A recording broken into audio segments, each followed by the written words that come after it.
Good morning, good afternoon, good evening, or good night, whenever you might be listening to this. This is the BuzzPucks Podcast. Bucks Pucks. I'm Bert, I'm Clay. and we are here for week 10 of the NHL season, and finally, some news to talk about. Some actual news and Yes, interesting things to discuss. absolute some Um, blockbuster news some blockbuster happened. news, yeah. Um, Trades. Actually, three trades happened. One kind of more minor, the other two much more interesting.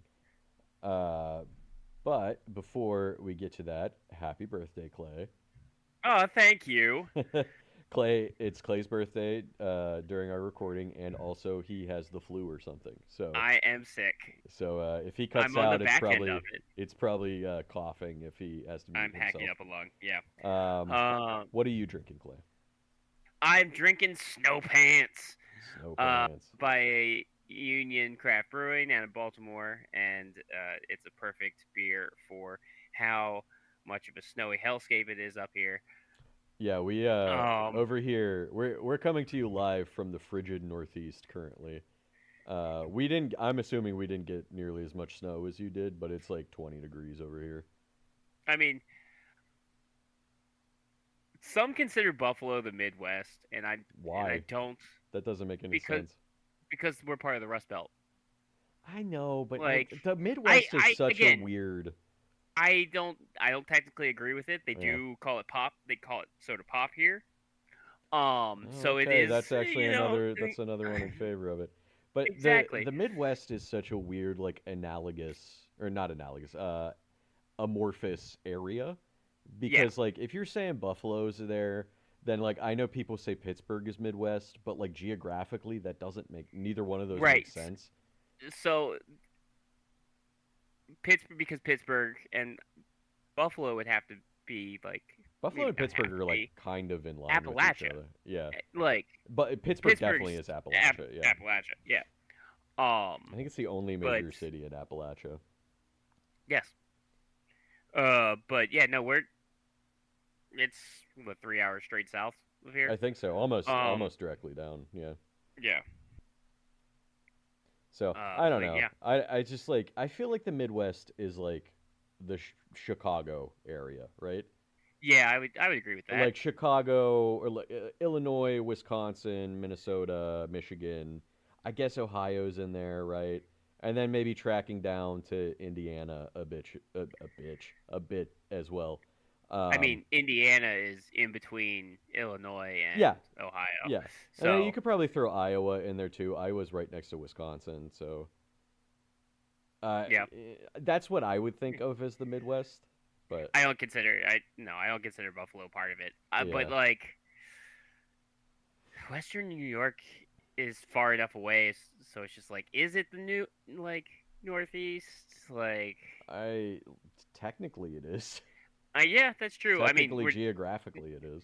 New York is not New England, so like we're No, and that's we're why I'm just calling that as a whole northeast. Right, Northeast. you just said northeast. Yeah, Yeah. It's cold. We've had what, 5 inches of snow this week. we got about two this weekend. Yeah. So, I just where I am in the North Town, South Town's got worse. Mm. All right. This is Oh, completely. yeah. Let's get back on track. I'm drinking Captain's Daughter from Gray Sail Brewing of Rhode Island. I feel like we've had that before, We have definitely had at least one of their beers before. I can't remember if it's this one. There's another one. and I feel like I've had snow pants as well. But Yeah. I wasn't gonna get us back on topic. Oh, Did that's you fine. I see just that? wanted to say my beer so I could start drinking it. Yeah. Did you see that poverty franchise, Cincinnati Bengals, got fined for not removing the snow from the Oh, did seats they like they're actually? Did they supposed get to? actually fined? That is an actual fine. I saw that they didn't do it, That's an and actual fine from the that's pretty NFL fucked because up. they are supposed to do it. I saw at the I just saw before we started recording, somebody took a video at the Bears game this weekend. The Midwest and the Northeast got like it was all the same storm, I believe, Yeah. um, and cold front. But in Chicago, it was so cold that somebody opened their soda and it immediately started freezing. Oh, that's crazy. Yeah, And then I Um, think I remember seeing on Red Zone that Cincinnati was actually colder than Chicago was, which seems almost impossible. Usually, yeah, Chicago is one of the coldest places yep, uh, in the because of that wind. continental United States because of the wind. Yeah, but yeah, wild. So hey, if you're in the Northeast, I hope you're keeping warm, not being Stay too warm. affected. And shout out to the people in the city of Seattle who are getting crushed by floods currently. My That's a weird thing to shout out.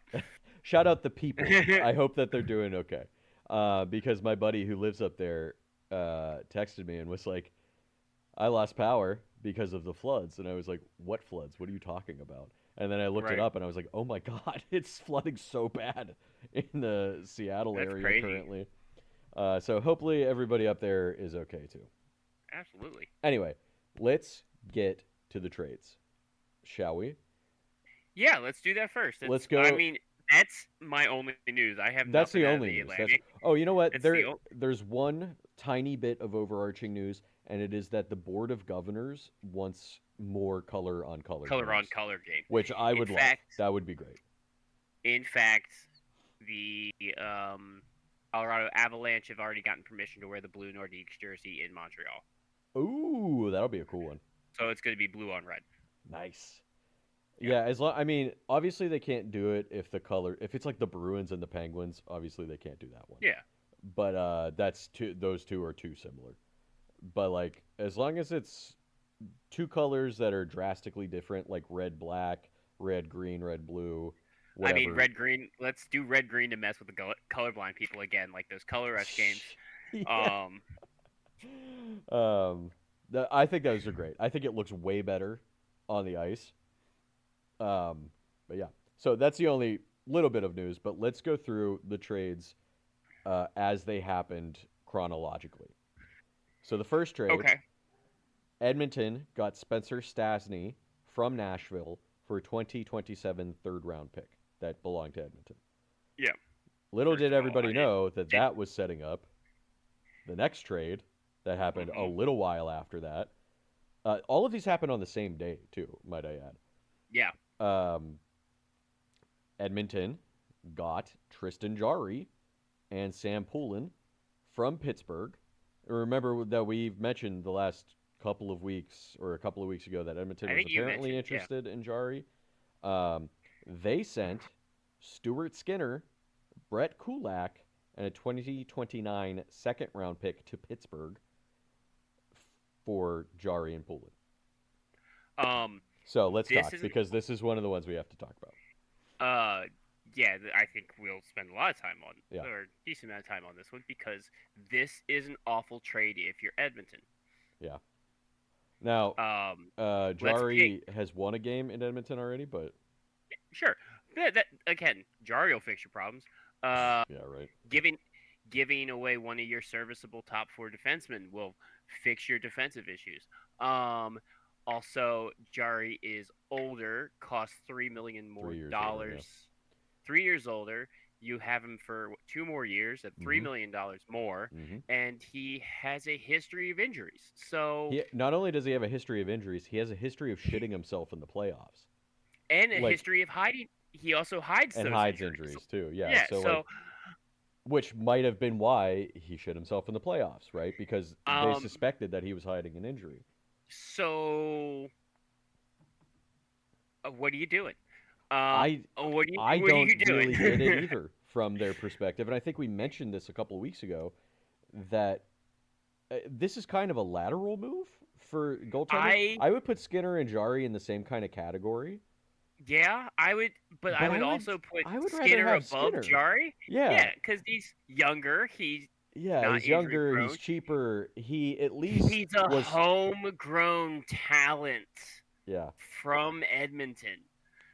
He also I know he's been kind of roller coaster in the playoffs before, but he has at least been a part of getting to two straight Stanley Cups in Edmonton.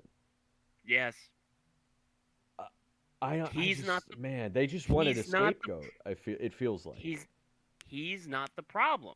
or Their not the full defense. problem anyway. Their But defense yeah, is the no, problem. the defense is the problem. Watch. Evan Bouchard give up a breakaway a night, and what's a goalie gonna do? Like, what's Jarry gonna do with that? Because um, even last night against Montreal, Bouchard trips over himself, falls down backward, and gives away a breakaway. His defensive abilities are so comical right Well, now. I mean, and that's Like usually true for any more offensive defenseman, right? Eric they Carlson's were. never been good at defense. That's Uh, true, but this was at the like they were in the offensive zone, and this was at the blue line. yeah, that's pretty bad. It's pretty Yeah. inexcusable. Which makes the second part of the trade even more confusing that you sent Brett Kulak. Now I know this had to do with the cap because we discussed this before that there hmm was no way that they could make this cap work without sending some people from the roster to make this happen. Absolutely. And I think I even mentioned the only one who I can look at and it would make sense is Brett Kulak plus more if they retain 50% of Jari, which Pittsburgh did not retain anything in They this trade. also yeah. Also, they didn't retain anything. Yeah, they didn't retain anything. So you sent away probably, I would guess, your best defensive defenseman or one of your better For defensive Price, defensemen. at least the one that you have price point wise. Yeah, yeah. Otherwise, you have Nurse or Nurse, like you have Nurse and Ekholm, who are both still, who are, I would say, probably better defensemen than Brett Kulak.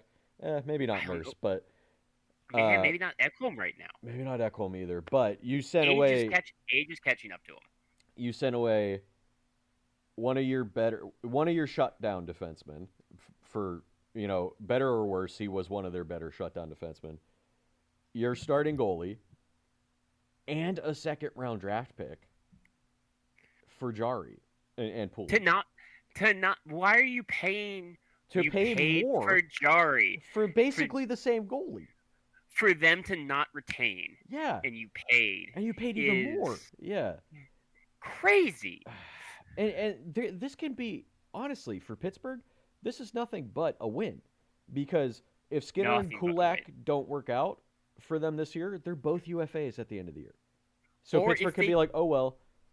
or if they do work out, Or if they do work out, you flip them at the you flip them deadline. at the deadline. If Pittsburgh's out of the playoffs, or maybe you could bring it back cheap. Pittsburgh's going to have a shitload of cap space next year. Because like you mentioned, Or and you can you have said even the more date. now because they got rid of Jari. You said the date last week that the tentative soft Yes. trade deadline is the 19th. Is the 18th technically because 18th. the 19th is when the roster freeze for Christmas starts. Gotcha. Okay. I So- remember you saying, yeah. Either way, this is right before that soft deadline. They can flip Skinner and At Kulak the trade again. deadline. Yeah, Yeah. they could. Because we'll get to the Penguins because I got a lot to say about them this week. If they keep tracking the way they're tracking, yeah, they could trade these two guys for probably not a ton, but like there's always contenders that need depth defensemen at the trade deadline, and that could be Yep. Brett Kulak, and you could probably get another second round draft pick at least for him. In my mind. I mean, look what they did with Luke Shen last year. The Penguins got Luke Shen, wanted to keep him on the team, but he was like, I don't want to be here. And they were like, okay. And then they flipped him for a second round draft pick at the deadline on the same day.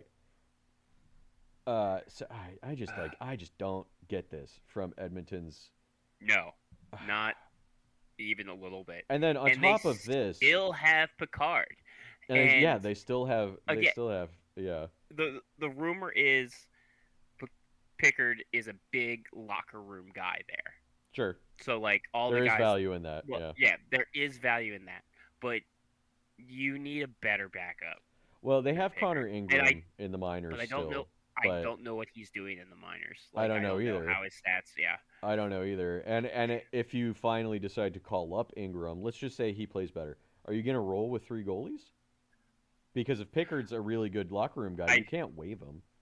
No. I don't right. think anybody would pick him up, but then you would be sending him down to the minors. Yep. And then he's just not with a team. So like, what's the point, Mhm. then, right? Man, I just don't. And then on top of this, the other trade that they did to get Stasny, Stasny's an offensive defenseman. That doesn't Yeah. help. That doesn't help at all.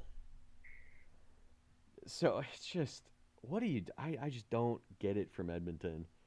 And hey, maybe Jari will play well there. I don't know. I just all the evidence that I've had in the past, he really likes to blow playoff series for his teams. So watch out for that this year. But like, yeah. Also, again, like, how is he good against on breakaways? Like, I mean, I don't is think that he's. his skill? Like, I don't think that's really any goalie's skill. Being good at breakaways is very hard, right? yeah. Or odd man rushes for a goaltender. That's even like Hellebuck and guys and Shesterkin are not good Well, at that so because you so can't be. off the anything. Sorry, I say breakaways, but what I mean is off the rush. Yeah. And off the rush is anything within like the first 5 seconds of them entering the zone for the most part. I would say Jari's probably like average at best at Yeah, that. So, I, it just seems like a lot to give up for a very lateral move. Yep. For Edmonton, and nothing but a win for Pittsburgh. Nothing but a win because for Pittsburgh has a glut of young goaltenders anyway. Mhm. That Shilovs is 24. Murashev and Bloomquist, who are both in the minors. Well, Murashev played this week because they're getting Skinner's visa figured out. Yeah. Those two guys are in the minors. Both of them are in their early 20s. Both of them are on track to make the NHL pretty soon. So, like, Yeah. do they even try to re-sign Skinner?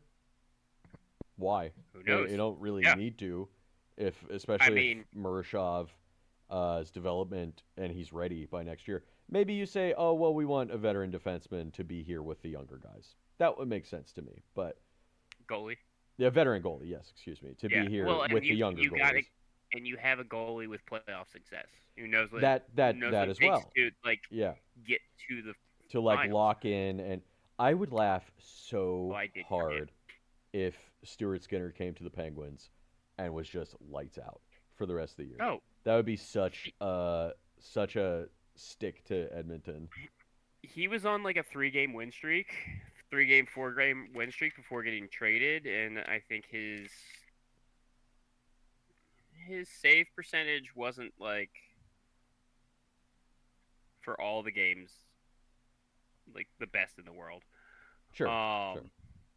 But like his last game was a 9. He had a 9-6-4 and a 4-1 win against Detroit. That's pretty good. How does he play in the third period? Because that's really fucking important for the Penguins right now. But let's move on to the next trade, the biggest of the three trades, the most blockbuster of the three trades.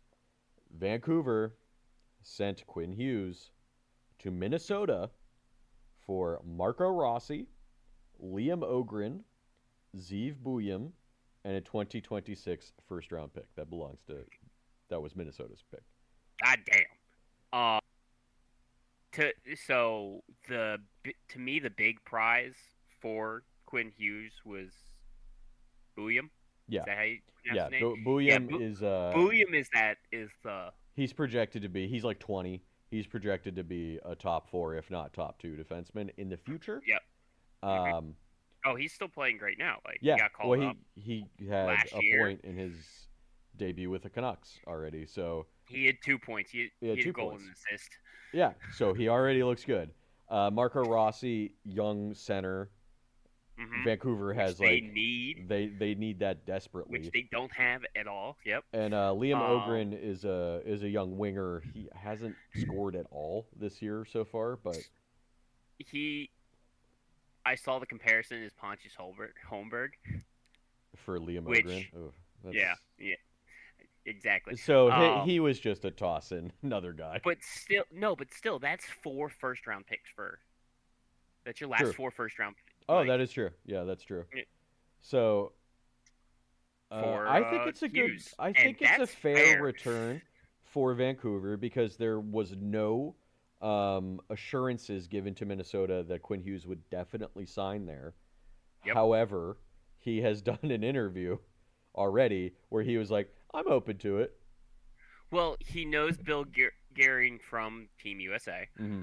uh, so they already have that relationship. They have a pretty solid young core, and They have they still that. have Brock Faber, they still have Matthew Boldy, they have They have Kaprizov, Kaprizov locked up for a long time. they have Joel Eriksson Ek, I believe, locked up for at least Hmm. a couple more years. Um, among others, they're good. There's Spurgeon on the defense, still pretty good. Yeah, They have good goaltending. Minnesota's in third place in their division right now, but getting this trade done is definitely a signal that they're coming for Dallas and Colorado, and absolutely. they're not even that And far I behind mean, now. no, and like if you're how pissed off is like so many all the Centrals pissed off at Oh this yeah, trade just because they're the just like Central is a bloodbath currently, or it's absolutely. going to be if it isn't. But Um, it might be the top three absolutely annihilating everybody else, of course, which I think might be what comes to pass. yeah. Because Utah has been pretty shaky the last several weeks. Hmm. Chicago is starting to go down. St. Louis and Nashville are both terrible. So I'm missing somebody in there. But, Winnipeg. And Winnipeg's playing pretty bad, Winnipeg, too. they're playing pretty bad. So So that top three in that division might just run away with it and lock it up by, like, Valentine's in a Day. month, You know. yeah. So I think it's a good trade either way for both I teams.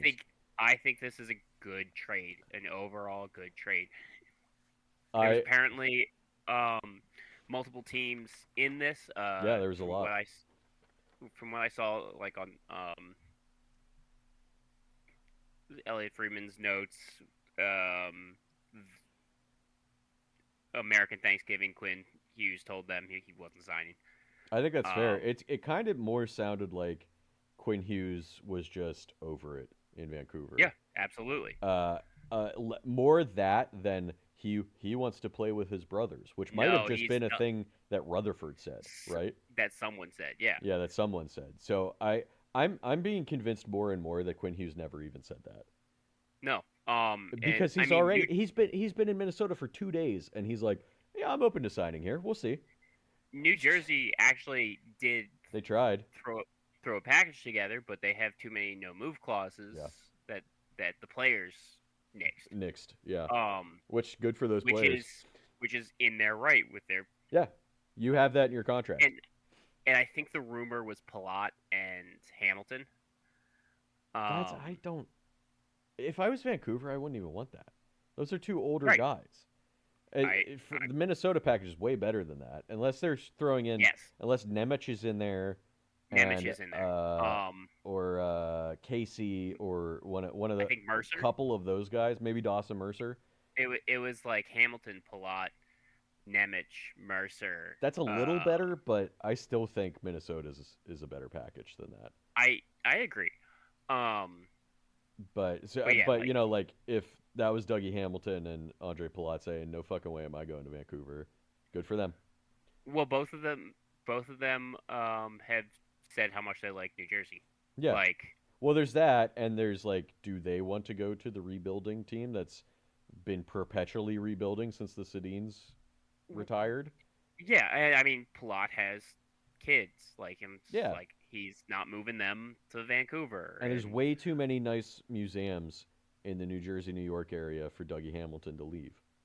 Absolutely. My man loves museums. So yeah, I know Washington was apparently theoretically Talked in on about, it, was yeah. closer than I think New Jersey was, They weren't. but I don't know what their mentioned. package was going to be. The They- first they team weren't- I heard mentioned connected to this trade was Washington. Yes, and I heard Carolina was also in there. There was one oh Buffalo was in there Buffalo weirdly. kicked the Tigers. I can see it. I guess I could have- see it making sense. You, They could you send- probably put a trade together that would make sense for that, but you send Bowen Byram. They have a bunch of. they have a bunch of as you- forwards, yeah, that you could as- throw in there. Bowen Byram is that defensive like replacement. I guess Um, so, but I think if I was Vancouver, I might be like, give me Owen Power plus more for this. they'll take it.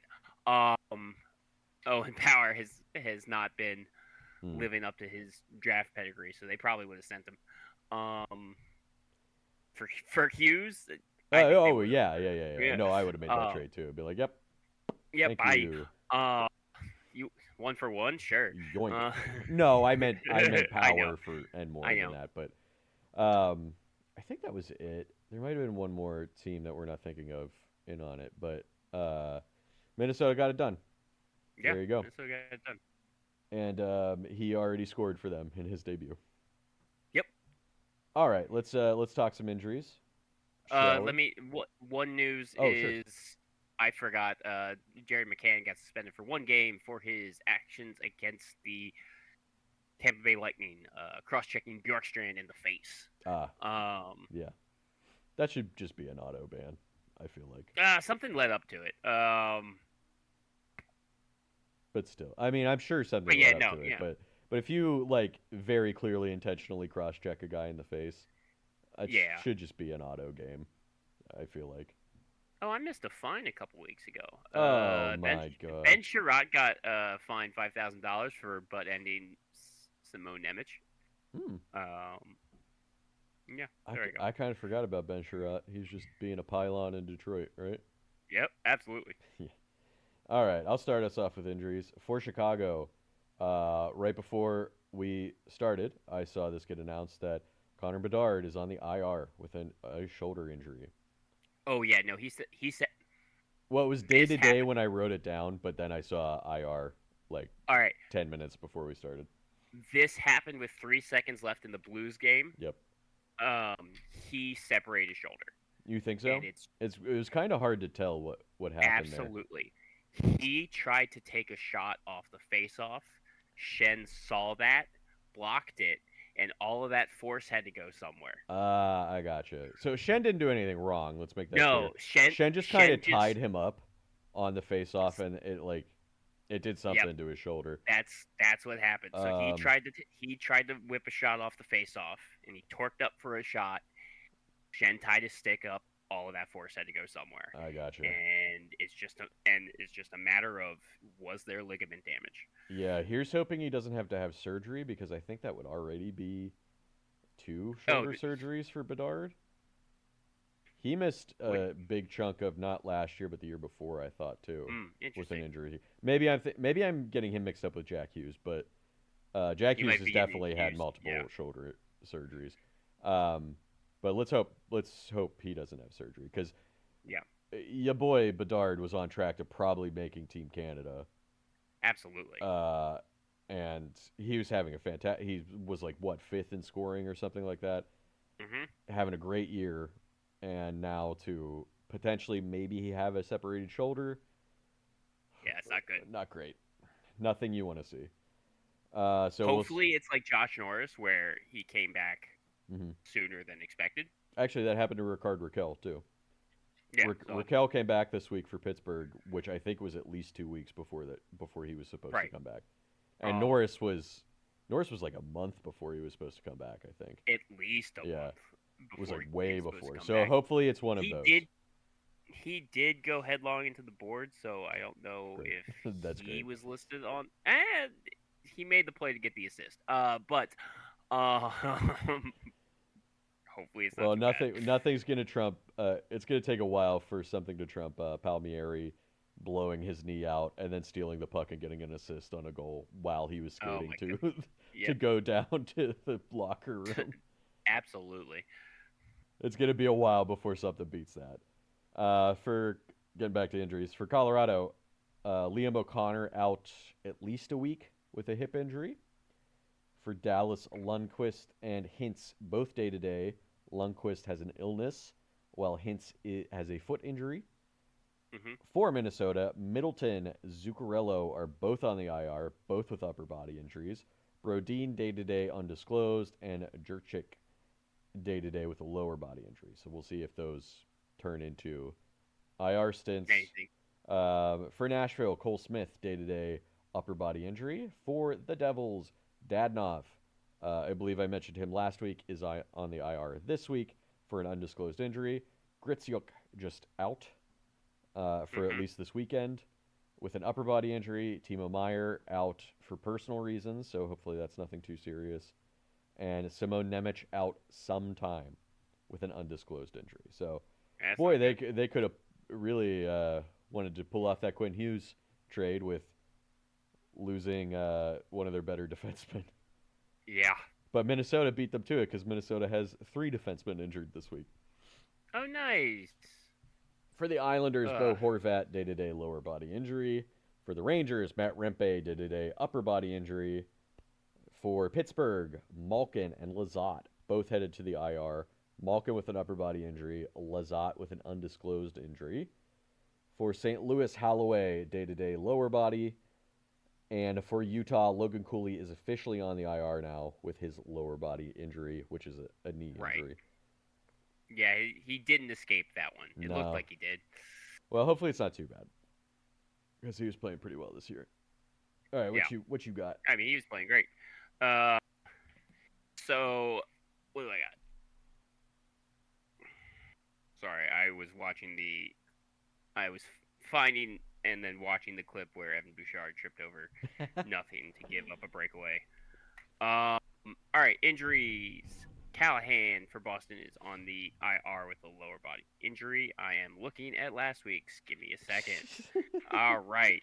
Arvidsson is day-to-day with a lower body injury. This happened on the 11th, so there has been an update. We'll see if the Victor Arvidsson's out longer.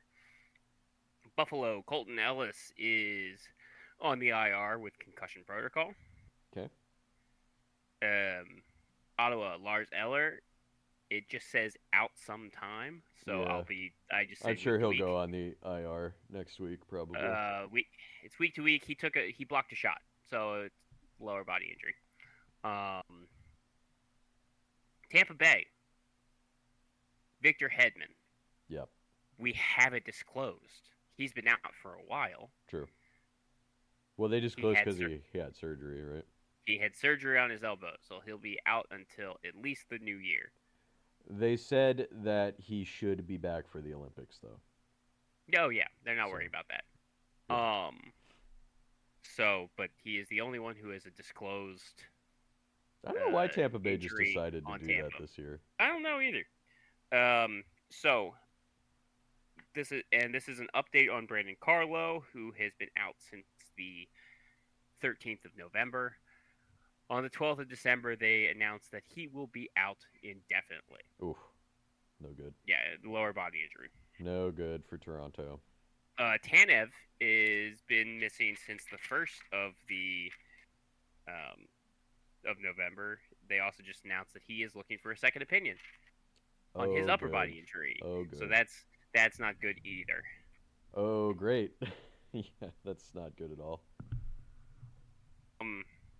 For Calgary, Jake Bean is on the IR for an undisclosed reason. Edmonton's Jake Wallman, LTIR, lower body injury. Great. Good thing they just Phil Deneau, sent away Brett Kulak. it's a great thing. Yep. Yeah. Phil Deneau is day-to-day with an illness. Okay. San Jose, Kurashev, day-to-day, did not return from the Pittsburgh game. So he's only listed as day-to-day right now, upper body injury. Muhammad Dolin is day-to-day for an upper body injury as well. This occurred right. He did not play in the Pittsburgh game, so we'll just get the update there. And then Will Smith also leaves the Pittsburgh game early with an upper body injury. I believe it's his elbow or his shoulder. I couldn't tell. Yeah. So that all happened basically one game. Surely Jared they McCann for probably lost that game, right? With all those You'd like injuries. There's no way that they came back in a game like that. I actually have a weirder stat line that's just there's no way you lost this game. You went 3 for 3 on the power play, and You lost. Yeah. Jared McCann IR You were up for 5-1 and Seattle. you lost. You were up 3-0 and you lost. You were up 3-2 with .1 seconds left in the game and you lost. Hey, there was a theme of Rust Belt cities playing teams in the Pacific that gave up goals with less than a minute left. Furious. Same night. Both I don't games, care. same night. I don't care. It was the whole week for one of mine. So And Dorfiev is day to day undisclosed. He left their Vegas's last game early, so Okay. we'll see what happens with him. That's it. all right, we have to get to we have to talk about the Metro because my head's gonna explode if we don't talk about the Penguins. Why did something happen? Shut up. We're gonna go in alphabetical order as I always do. Carolina went 4-0 this week. Oh, Clay's dying. You guys can't hear it, but I can see it. They beat Columbus 4-1. Svechnikov had 2 assists in that game. You okay? That was pretty. Yeah, okay. Brendan Bussey, 23 of 24. They beat Washington. He ties Cam Ward with 9 games won in the first 9 straight victories. Okay, well he made it 10 because they beat Washington in a shootout 3-2. Stankoven and Ehlers a goal and an assist apiece, while Bussey was 23 of 25, and Jarvis had the only shootout goal. I think this is the one that makes it 9. Or okay. He got 9 this week. Got it. They also beat Philly in a shootout 4-3. Goss to spare 2 assists. Kochekov played this game, was 15 of 18, and the only shootout goal was Jackson Blake. And then they beat Philly again in a shootout again, where Carrier and Hall had the goals in regulation, and Brendan Bussey was 24 of 26, and Svechnikov had the only shootout goal. Brendan Bussey is clearly your top player. 70 of 75, 0.933 save percentage, 158 goals against. And I'm just throwing it out there. Brendan Bussey might be the goalie of the future in Carolina. I mean, he was unfortunately blocked. I don't know why Boston blocked him. I don't know why Boston blocked him with Korpisalo. I don't know either, because look at what he's doing now. I mean, granted, Bussey's also, I think, 27. He was an older prospect. Yes, he was. But I think goalies develop later for the yeah, true. But the way things are going, I think you just let Anderson right off into the sunset. At least right off in the sunset from Carolina this summer, and then you just roll with Bussey and Kochekov next year. I mean, Bussey's playing great. Carolina's looking fantastic, just kind in general. Yeah. They were 2 for 14 on the power play, 7 for 8 on the penalty kill. They are 21-9-2. We just need to get a Buc-ee's, which I call Bussey's, in North Carolina, and then he gets to go take his picture with it. Absolutely, with the beaver. Yeah, with the beaver. Perfect. Yeah. Well, he can also just do endorsements. Ooh, true. Yeah. This is Bussey. This is Bussey for Buc-ee's. Columbus is up next. They went 0-3 this week, losing to Carolina 4-1. Yep. Voronkov had the only goal in that game. Jet Greaves 28 of 31, lost to Ottawa 6-3. Boone Jenner goal and an assist. Werenski 2 assists, and Merzlikins played only a little bit in the first period, and he was 2 for 5. And got booed. And then lost to Vegas 3-2. Coyle and Shinikov had the only goals in that game, while Jet Greaves was 22 of 25. No top player for them. 2 for 8 on the power play with a shorthanded goal against. 6 for 9 on the penalty kill. 13-13-6 in last place in the Metro currently. The Devils went 2-2 this week. They beat Ottawa 4-3. Oh, this is game. I knew. I was going to guess that the one you were talking about that went 3 for 3 on the power play.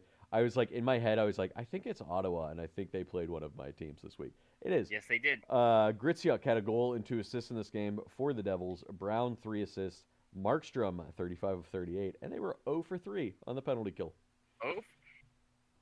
0 for 3. surely 3 for 3 on the power play. Surely you got one regular. You at least get a Like, point out of it, right? you get a point exactly. Nope, Like lost in your five regulation. on five play, you must have gotten something, Nope, right? nothing. No.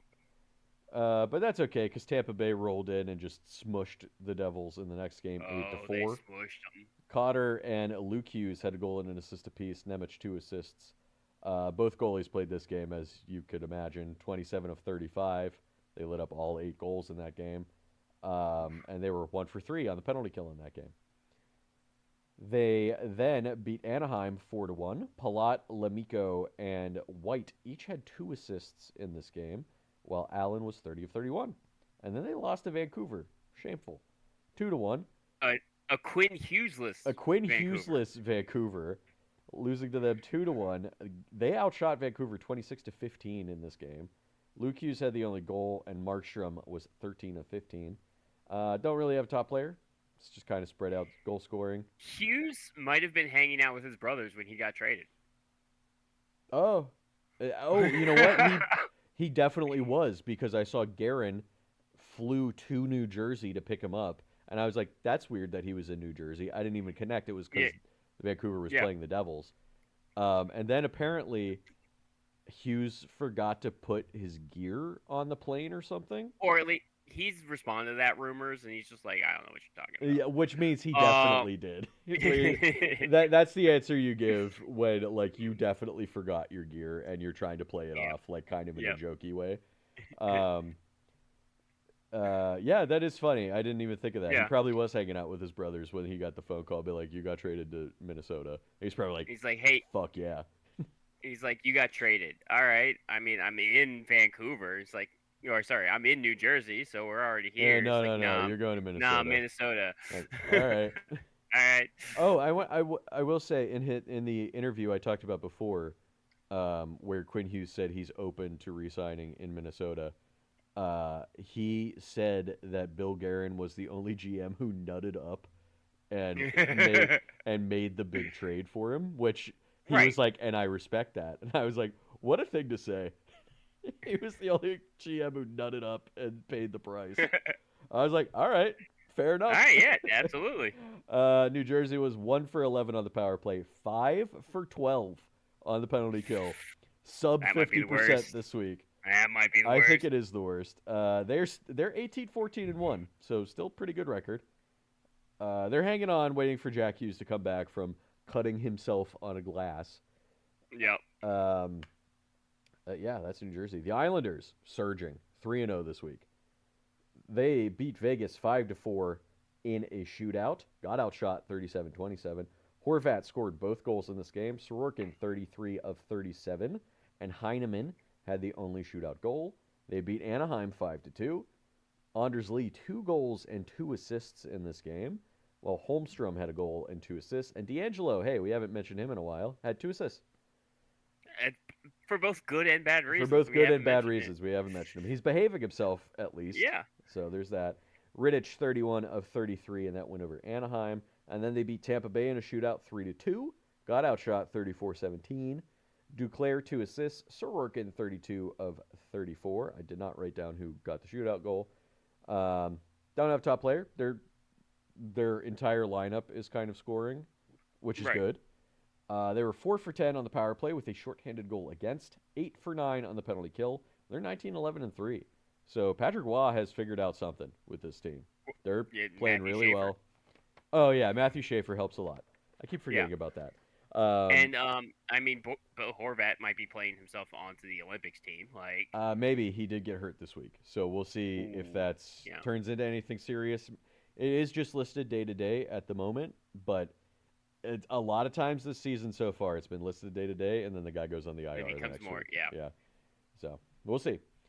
The Rangers went 1-1. They only played 2 games this week. Although I think it's the Rangers play 5 games next week. Isn't that crazy? Wow. They play a back-to-back, I think, Monday and Tuesday. Tuesday. And then they play every other day heading into, like, Christmas week. And I was like, wow. Okay, that sucks. Playing 5 of 7 days next week, that sucks. They did lose to Chicago 3-0. Shesterkin 22 of 25, but beat Montreal 5-4 in overtime. Outshot them Yep, they did. 28-17. Five different players had 2 points. Shesterkin was 13 of 17. Not a great game for Nope. him, but they were 2 for 2 on the power play. They came back to win that game. Did they? Nice. Yeah. And I will say, I don't know if it got corrected, but NHL.com had their power play incorrect because they had them 2 for 1 at 200%, Oh, yeah. which I was like, that's crazy. But then I was like, wait a minute, that doesn't make sense because one regulation goal was a power play goal, and then the overtime goal was a power play goal. And I was like, So, so that's not correct. And mhm. looking through the penalties, it wasn't that there was no way that it was correct. Well, it was. I mean, it was the same with. There was a mistake weeks ago, at the very beginning of the year with Buffalo's power play, where they were like 3 for 2, and it's just, and Yeah. they fixed it eventually. Yeah, I'm Um, sure I'm sure by now it's probably fixed, but I just wanted to point it out. NHL.com, get on your shit.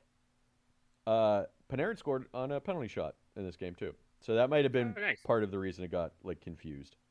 Right. The Rangers were 2 for 5 on the power play. They don't have a top player either. I have a lot of no top players this week. 2 for 5 on the power play with a shorthanded goal against. 4 for 4 on the penalty kill. They are 16, 13, and 4. Philadelphia 1-0-3 this week. They beat San Jose 4-1. Outshot them 30-18. Excuse me. Konechny and Dvorak each had a goal and an assist, while Vladar was 17 of 18. They lost to Vegas in overtime 3-2. Dvorak 2 assists in that game. Vladar 19 of 22. Excuse me. Lost to Carolina in a shootout 4-3. Zegras a goal and an assist. Urson 18 of 21. And then lost to Carolina in a shootout again.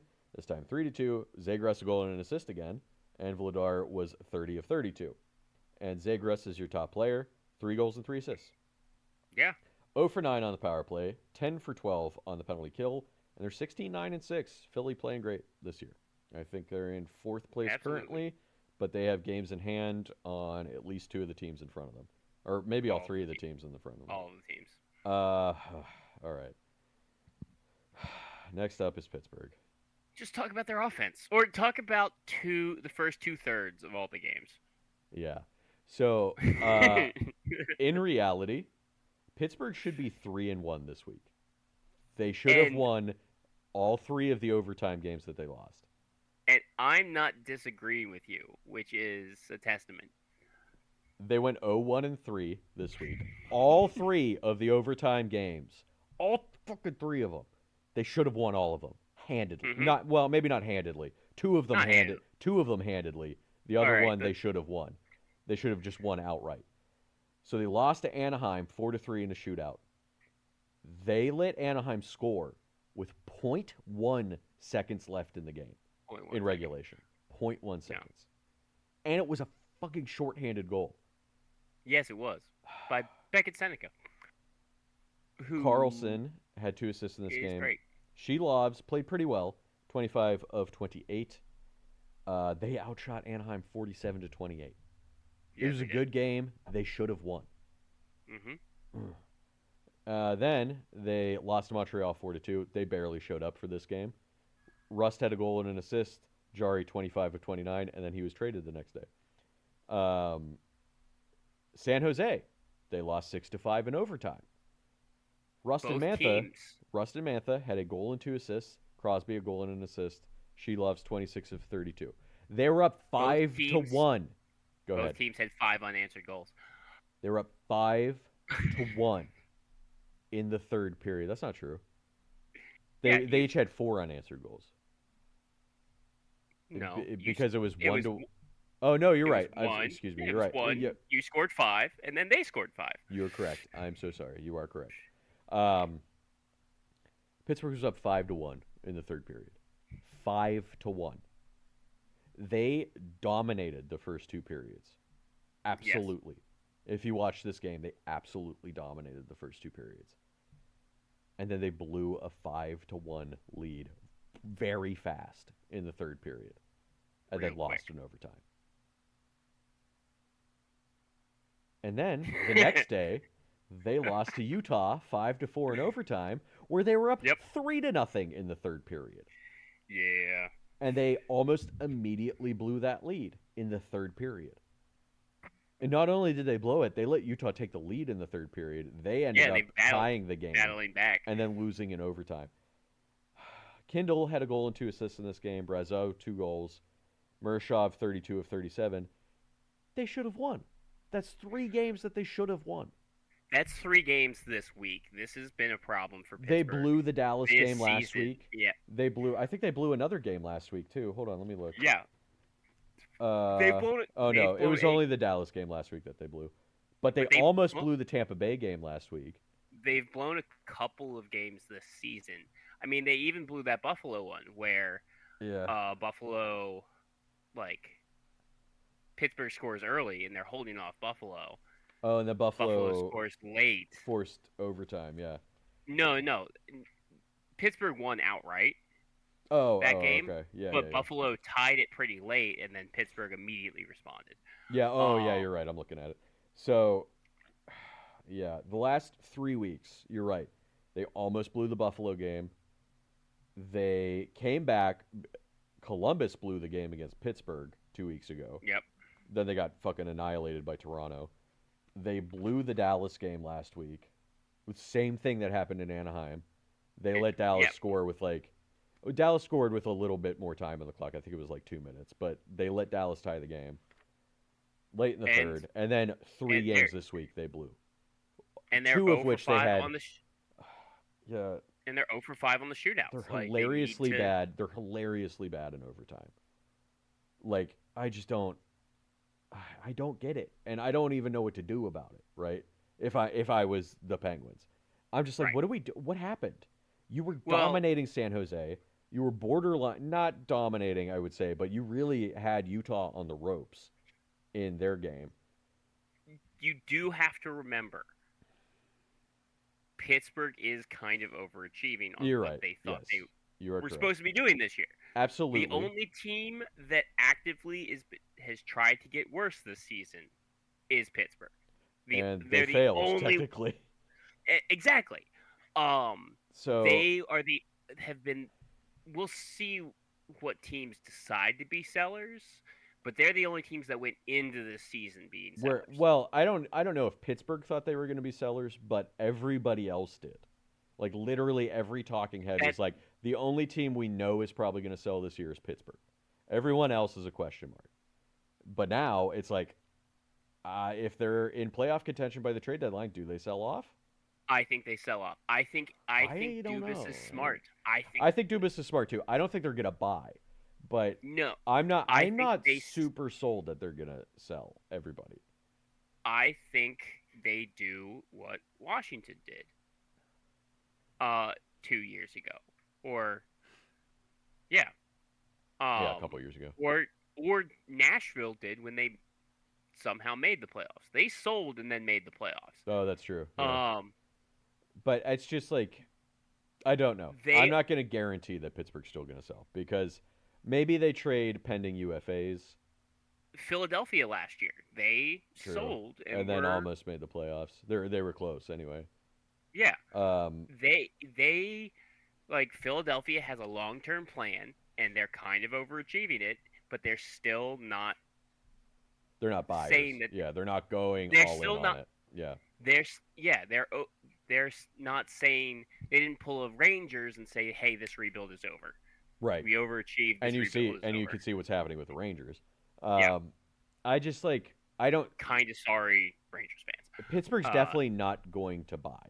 I can almost guarantee that. They're not going to use any of their prospects or maybe a little bit of draft capital if they're close to the playoffs.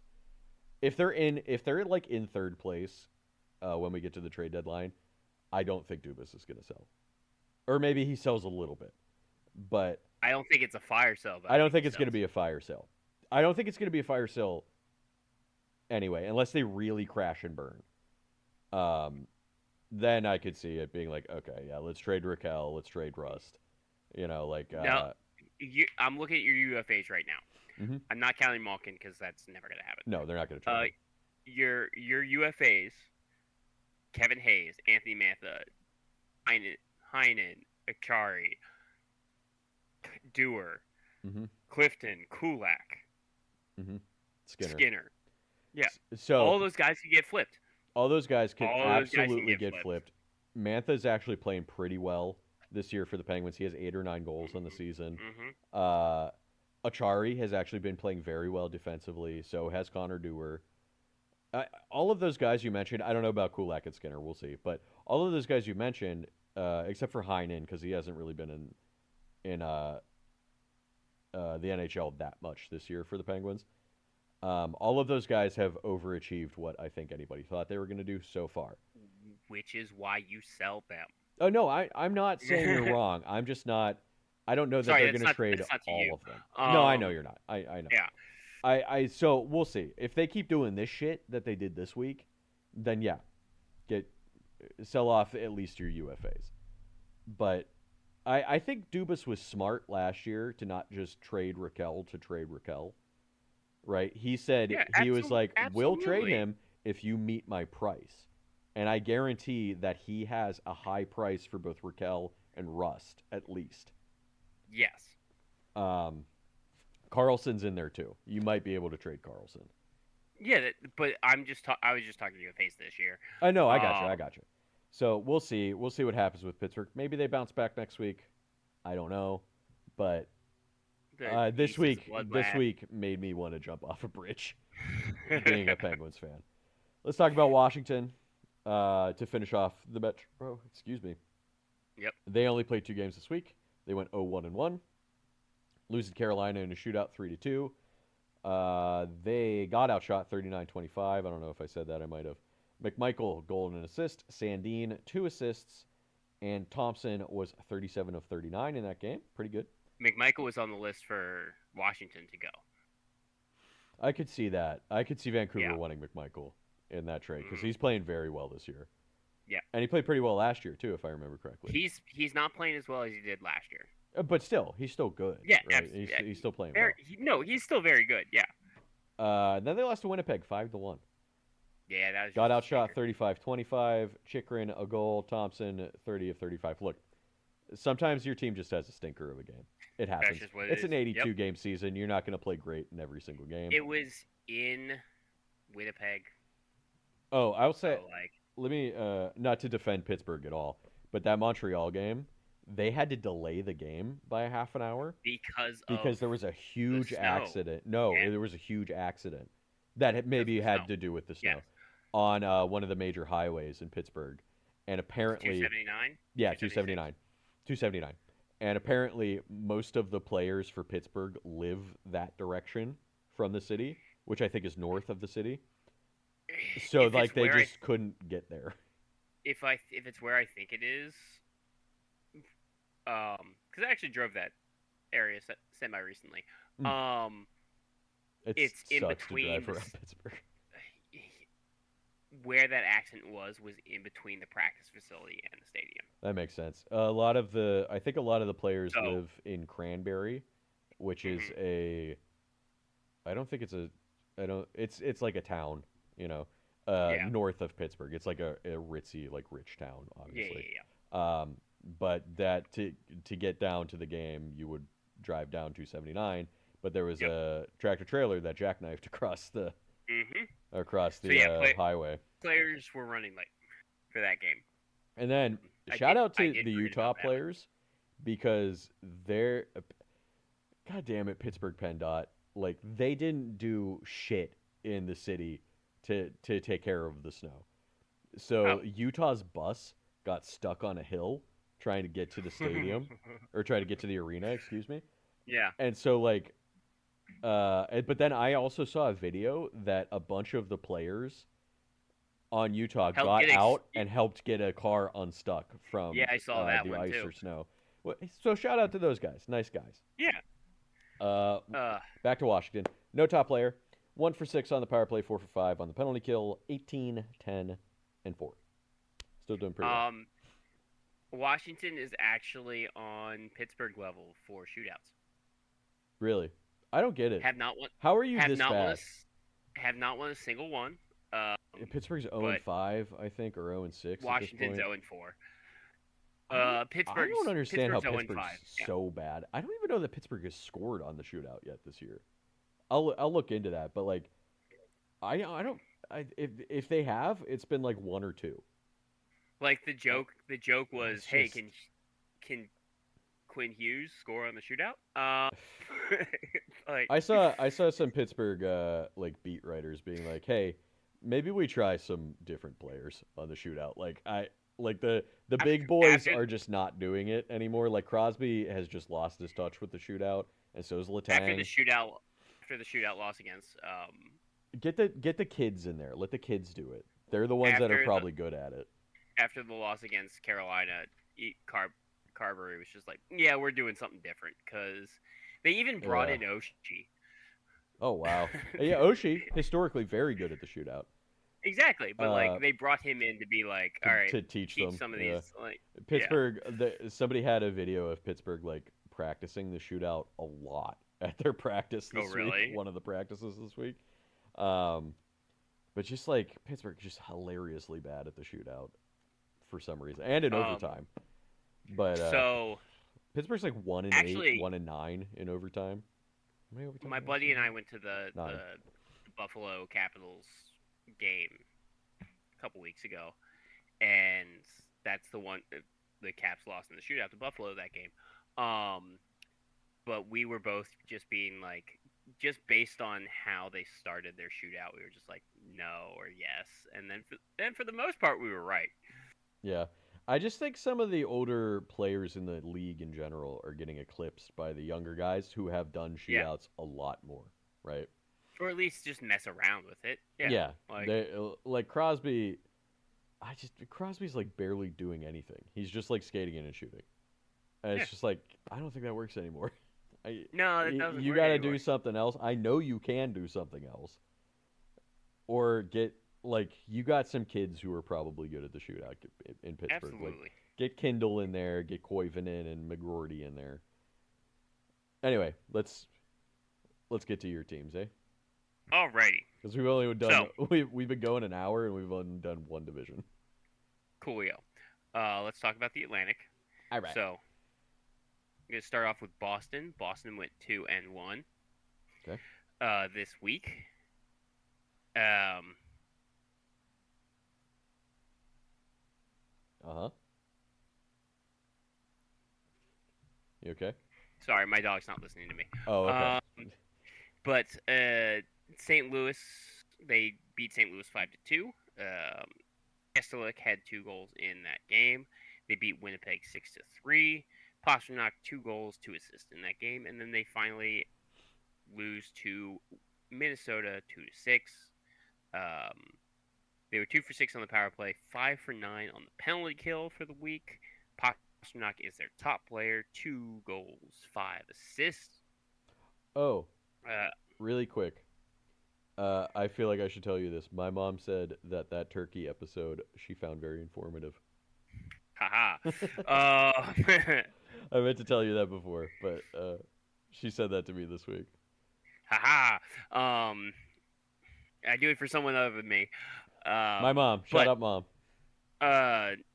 Boston, on the other hand, the 19-14-0 still have not lost in overtime. Good for them, I guess. They have gone to overtime 5 times, 4 times. Wait, you can hold on to a lead? That's allowed? You First, don't have to who knows? blow it and then go to overtime and lose? Hey, who knows if that's what they're doing? Fair enough. Yeah, fair enough. On the flip side, they have no loser points. So, They have no loser points. They have 38 points. They're fourth in the division. Buffalo. This week they went 3-1. hey, all right. And this is finishing up a 6-game road trip where they went 500 on. It's not So bad. That's not bad. They went 3-3 on this 6-game road trip. 3 of those wins were this Um, week. 3 of them wins with this week. So Buffalo is 14-14-4. They have 32 points. They are last in the Atlantic. Mm. They started their week by getting crushed by Calgary 4-7. Calgary's kind of turned it Here, around a little bit. I mean, they're still not Ki- good, but kind their of, record is kind more of. respectable at least. But at the time of this game, um, I believe Calgary had scored. What was it? I think it was 15 of their 66 goals against Buffalo. Oh my god, that's crazy. Yes. I'm just saying, Calgary is not like the laughing stock anymore, right? That's Vancouver now. That's So Vancouver now. Yes, it is. That is very much true. Uh, Luukkonen started the game. He did not finish it. Um, then after losing to Calgary, they beat Edmonton 4-3 in overtime. Uh, this on the same night as the um, Pittsburgh Anaheim game. ah, McDavid scores with 30 seconds left to tie it, forcing overtime. that doesn't really make me feel better I mean, because it was Buffalo ended up winning still. right, but Buffalo was up 3-0 in the third period. At least it's not only Pittsburgh doing it, but like still, Pittsburgh did it 3 times this week. That is very true. At the time of all of those stats, they had only done it once. Uh, um, Doan did have 2 goals in this game, and Buffalo was 38% on the faceoff dot. Mm. They beat Vancouver 3-2. Lyon in net in this game. Oh, Ellis started the Edmonton game, and he left that game early with his concussion. Okay. 1 goal, 1 assist. Or back to Vancouver. 1 goal, 1 assist for Dahlin.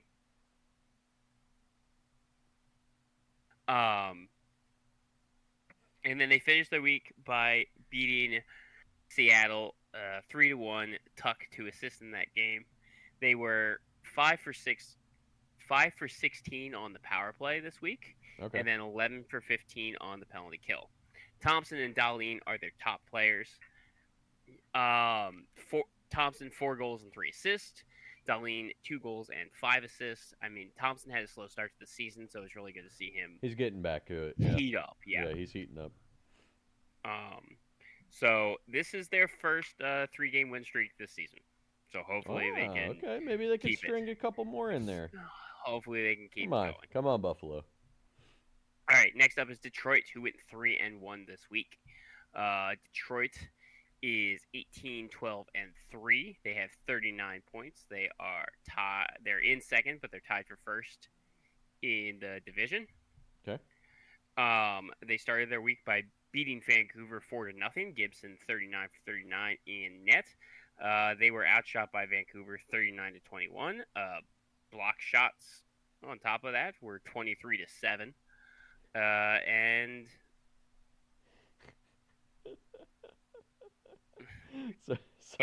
sorry. No, I figured it out. No, I'm saying sorry to the folks at home. Jenny was in the background of Clay's camera doing goofs. Doing goofy stuff with my dog and then coughing up a storm. And they Sick were house. out hit by Vancouver 27-15. All right. Which is fair because they were, down the entire time. Yeah. Then they beat Calgary. They also were on a Pacific road trip this week. They beat Calgary 4-3.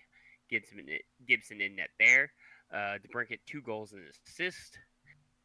They lose to Edmonton 4-1. Talbot in net. They were out hit by Edmonton 25-9. And then they shut out Chicago 4-0. Gibson in net again 26-26. DeBrincat another 2 goals, 1 assist. They were 0 for 9 on the power play, 11 for and gave up a shorthanded goal for this week, and then 10 for 11 on the penalty kill.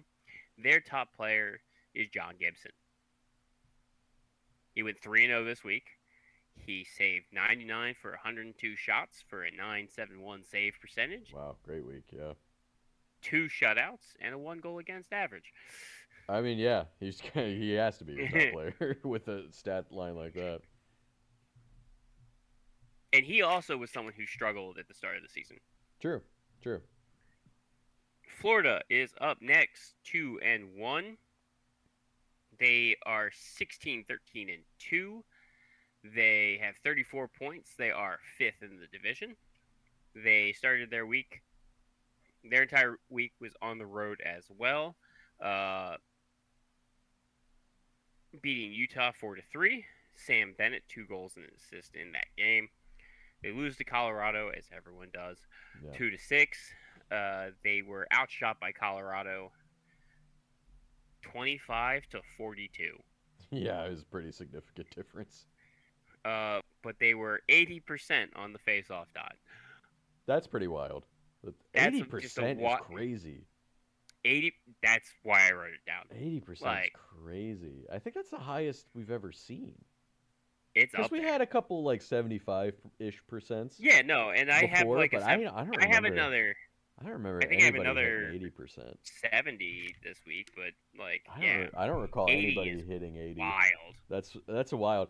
But then the shot disparity being as bad as it was and losing Absolutely. 6-2. Like, Right. that's crazy. And here's the thing: winning 80% without Barkov, that's impressive. That is impressive. Yeah, that's true.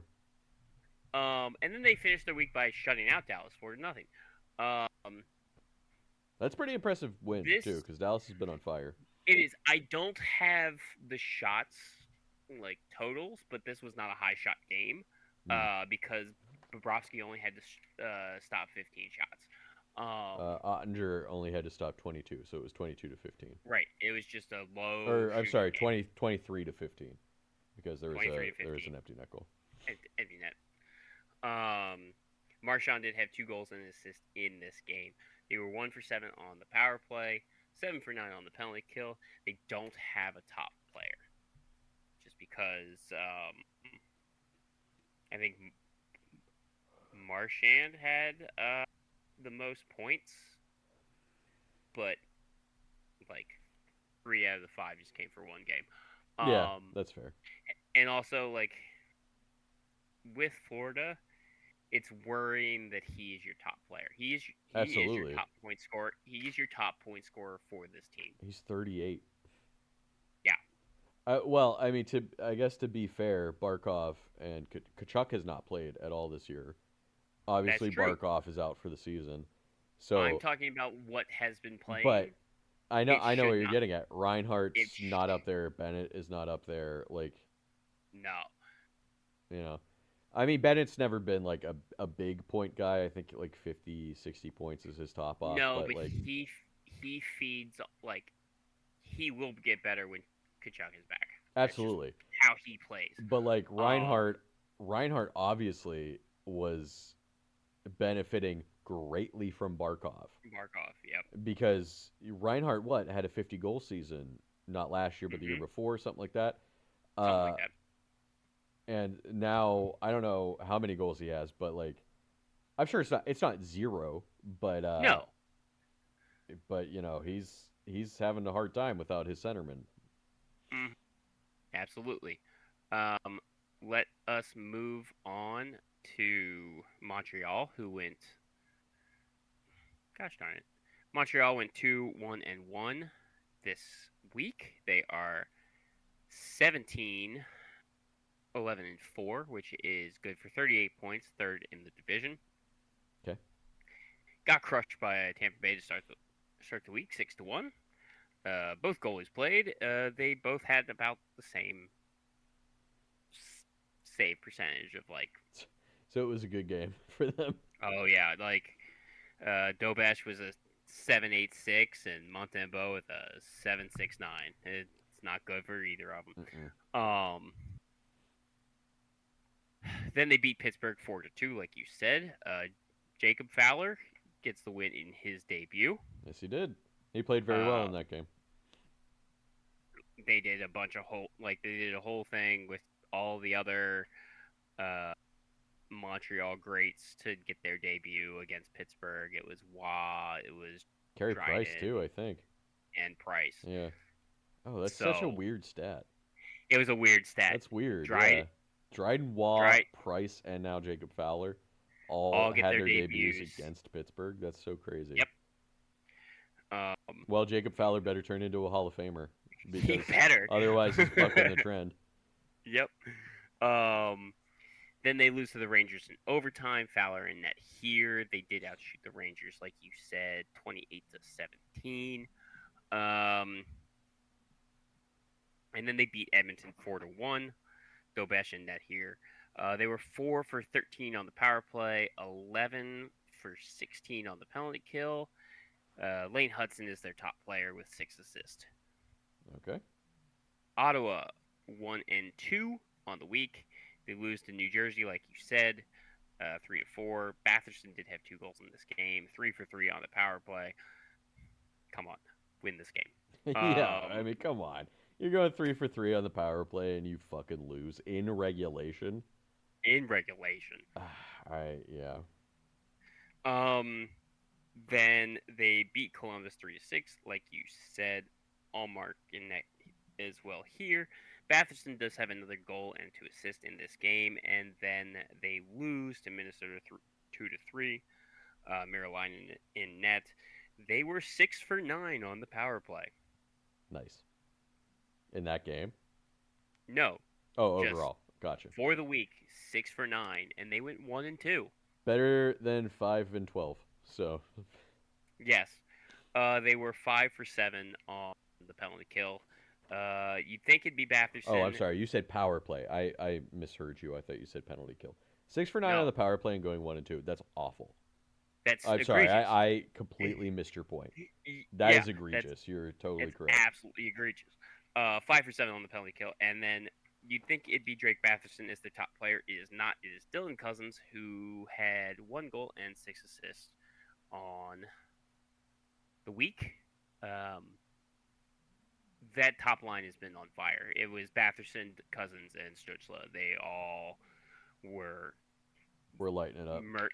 We're lightning up. Unfortunately, you can't win with one line in the NHL. That's just that's the long and short of it. You just can't win with one line. No. I mean, if you got 2 lines, you can win games, I think, with 2 lines. But you're not going to win the championship with 2 lines. Ask Edmonton. No. You could get there if you have 2 superstar lines, but absolutely, that depth is going to kill you eventually. And Ottawa is going through that right now. They have a great top line, and then nothing past it. So they are 14-13-4, 32 points, tied with Buffalo. Ooh, tied for bottom. Oh my. Yes, they do have a game in hand on Buffalo, but that's where they are. If it makes Buffalo and Columbus feel better, the 2 bottom teams in their respective conferences in the East, or respective divisions in the East, they're ahead of 5 Western Conference teams. So 5 Western Conference teams. Yes, absolutely. The disparity is really starting to happen in the West. Absolutely. There's some real stinker teams in the West. Let's talk about Tampa Bay. Tampa Bay went 2-1-1. They are 18-11-3. They are at the top of the Atlantic right now with 39 points, tied with Detroit, but have a game in hand. It's wild where Tampa Bay has gotten with how bad of a start they had. With how bad of a start they had, and their lineup. And all the injuries they've had, and just it's so crazy because they started 2-8 or something like that, something around that, and now they're first place in the division. Vasilevsky does not play. Yeah, he's back, baby. Week. Oh no, he didn't play at all. No, he's not here. Is he injured? Yes. Yes. Okay. So that's even more impressive. You're doing all of this without one of if not the best goalie in the league. He hasn't played in 7 games. Jesus Christ. They are 2-5 in those 7 games. Well, but okay. This is them kind of coming back to earth. They're coming back to earth. Yeah. But still, up until I guess that point, they're still first place in the division right now. So they're still first place in the division. It's impressive. It's also Detroit kind of refuses to catch up. Or this week they actually. How has John Cooper not won the Jack Adams? He's never won the Jack Adams. It's because that is for a bad team that is surprisingly good. Pisses me off. Instead of a good team that because John Cooper's never won it. Mike Sullivan, who had many great years in Pittsburgh, never won it. There, I'm surprised he didn't win it the year what's his nuts got fired and then he got hired and then they won the the one cup. that said, yeah, he should have won it that year. That's the year if He he's could have gonna won win it it. 2 years in a row because they won the cup 2 years in a row. Yeah. It's just I don't the Jack Adams. There's a lot of the awards in the NHL are wrong, in my opinion, because like the Norris almost always goes to whatever defenseman scores the most. Right. That's why Carlson has 3 of them. He's not good defensively. He just used to score a lot. Yep. Absolutely. I mean, So, one of them where he, leads the entire league in points. It's just like, all right, fine. yeah, that's fair. The year that he had 100 points, Yeah, fair. it's just like, all right, But fine. but like But you you need, know, go we've ahead. talked about this. We need a defensive defenseman. Yeah, we need a defensive defenseman award because those guys That need to be Slavin can recognized win. as well. Um, Slavin would win it all the time. Make it like the Yeah. Chara Award or whatever. Like call it Right. something like that. You can name it after a guy in the Hall of Fame. hmm But like the Jack Adams Award is such like uh just the voting on it I think is just so wrong because you're right. It's always who was bad last year that's good this year. Jack Adams Award. Yeah, absolutely. Anyway, go ahead. Tampa Bay. All right, they started their week by losing to Toronto 2-0. Then they beat Montreal 6-1. They beat New Jersey 8-4. Kucherov 4 assists in that game. In the 6-1 win against Montreal, Radish had 2 goals in that game, and they were 30% on the faceoff. Wow, that's so bad. And then they lose to the Islanders 2-3, outshooting the Islanders 34-17. They were 4 for 11 on the power play, 10 for 13 on the penalty kill. Kucherov is, of course, their top player, 1 goal and 7 assists. Jesus Christ, Kucherov. Yeah. We're going to finish off with Toronto, who went 1-1-1. They're 14-12-5. That is 33 points. 6th in the division, only 1 point ahead of The 2 Ottawa and last place Buffalo. teams, yeah. Yeah. So, again, they have a game in hand on Buffalo, but they're tied in games with both with Ottawa and Florida. All right. 2-0 win against Tampa Bay. Hildeby 29 for 29 in the shootout, the shutout win. They lose in overtime to San Jose. Don't worry, you're not the only team to do that to San Jose. Shut up. That was rude. And then the 3-6 loss against Edmonton, which Hildeby got chased, and I don't know the name of this goalie. Their 4th-string goalie, I'd never seen before in my life. That happens with that 4th-string goalie, where you're just like, who are you? Who are you? Who are you? Lorenz had a goal and assist in this game. They were 1 for 6 on the power play, 5 for 5 on the penalty kill this week. They don't get a top player because, yeah, they've been bad. I think the top points, like Matthews, had the most points this week with 2. Jesus. He wasn't the only one with 2 points, but still, yeah. 2 points, yeah. Hey, I just thought of this. Shout out to Toronto. They didn't do the first dumb trade of the year. They didn't do the first Edmonton dumb trade. did it. That was Edmonton. That was Edmonton did it. Or at least the first trade that doesn't make a ton of sense. Well, no, that's a dumb. Like, it's full of all dumb trade. It's a pretty dumb trade. Yeah. Just if you take everything into perspective, it's a pretty dumb trade. All right, let's skip over to the Central Division, shall we? Starting with Chicago, 1-2 this week. They did beat the Rangers 3-0. Bedard, goal and an assist. Knight, 21 saves for the shutout. They lost to St. Louis 3-2. Burakovsky, goal and an assist. Bedard, 2 assists. Knight, 23 of 26. But obviously, the biggest loss in this game was Bedard. Breaking news, Kevin Adams has just been fired from Buffalo. Finally. Kekalainen is the new GM. has Yarmo been there, or were they just like Yes, he has? Oh, I didn't even realize as a Yarmo was in Buffalo.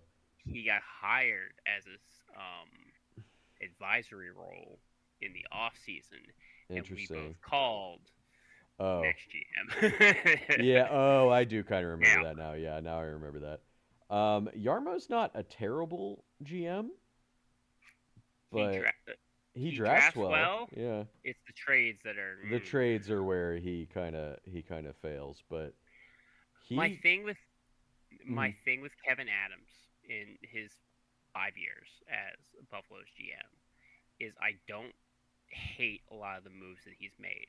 Sure. I actually really like a lot of the moves he's made. It's been decent. It's just the moves that he hasn't.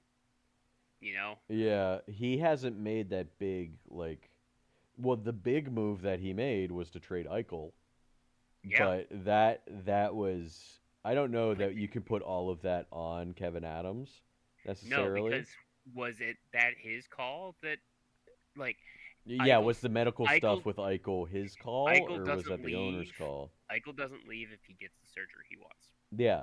That's So just I what it is. and I mean maybe that was Kevin Adams' call, but I could see that not I being Kevin I Adams' can see call. that not being Adams because Um, Pagula is the owner yeah. is the president of hockey operations. Yeah. So he can overrule So whatever Adams is doing. absolutely, like So I guess we'll see.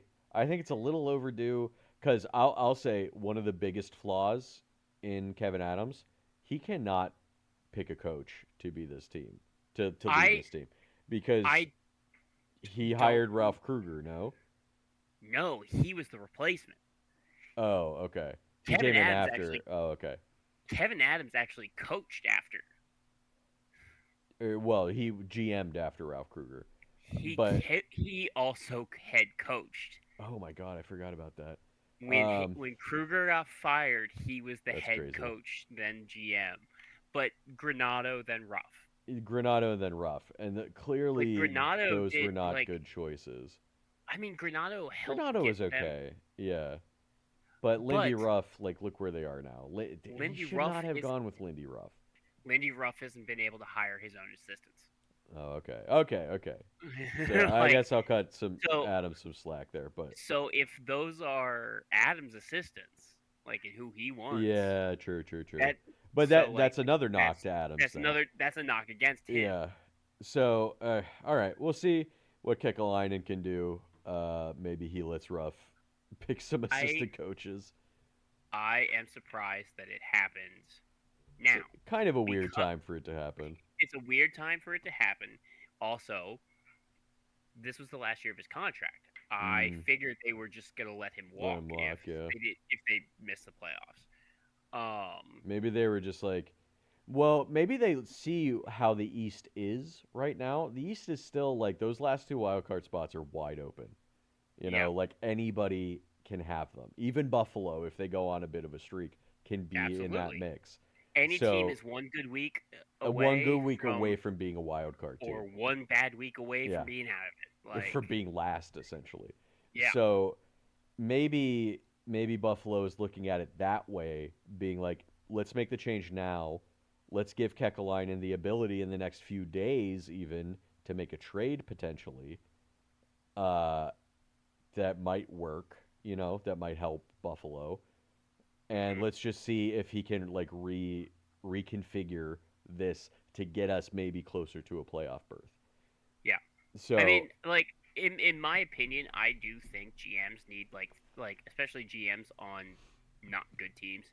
yeah, I think GMs need 3 to 5 years before you to could like fully see what they're assess, yeah. actually like worth, and that's what um Yeah, that is the end as of the range here in Buffalo. So for and to Kevin me, Adams, Buffalo has a very good team on paper. they should. Yeah, they should have a good team. Like they have a good team on paper, but the paper has not translated. Yeah, So what can we do to get it to translate? I don't even know honestly. Like just from looking at Buffalo, like they have the pieces to be a good team, right? hmm Maybe the only thing you could say is their goaltending's a little suspect, but not They're terrible. no, their goal this year. Their goaltending is the suspect. Yeah, goaltending is suspect, but not the worst goaltending in the league. That's like Edmonton, right? Yep. It statistically has the worst goaltending. Um, I I just don't know. I just don't know what that move is. Maybe you get rid of those assistant coaches and be like, okay, Lindy Ruff, who do you want? You know, Right. maybe that helps. Maybe that turns it around, or maybe they need to But make like a big trade. But Lindy Ruff is also a lame duck coach right that's now. true. There's Like no this way is they his bring last Lindy year. Ruff. No, I I can't think believe Lindy Ruff's not retired at this point. I He was the coach of Buffalo for like 15 years before going yeah. to Dallas and New Jersey, I think, for a little while. Yeah, only to end up back in Buffalo. But whatever. Kevin Adams gone. Jarmo Kekalainen in. We'll see what he can do. Yeah, we'll see. Yeah, we'll see what happens there. Chicago finished their. Oh my God! Excuse me. Chicago finished their week off by losing to Detroit 4-0. Soderblom 20 of 23. They have two top players. Connor Bedard played in 2 games, a goal and 3 assists. Spencer Knight 44 of 47 in the 2 games that he played. 936 save percentage, 1.53 goals against, and a shutout. They were 0 for 6 on the power play, 7 for 7 on the penalty kill with a shorthanded goal for 13, 13, and 6. So Chicago still exceeding expectations this year, in my opinion. Even being a 500 team is exceeding expectations for them. We'll see how long Bedard's out. That's really going to hurt them, though. Yeah, absolutely. Colorado is up next, and, they went 2-0-1 this week because, why not? They did lose to Nashville in a shootout 4-3. They outshot Nashville 42-31. McKinnon and Nachos 2 assists, while Wedgwood was 28 of 31. Beat down Florida, as Clay already said, 6-2. 5 different players had 2 points, while Mackenzie Blackwood was 23 of 25. And then they got their revenge against Nashville, beating them 4-2. Outshot them 41-29. McKinnon a goal and an assist.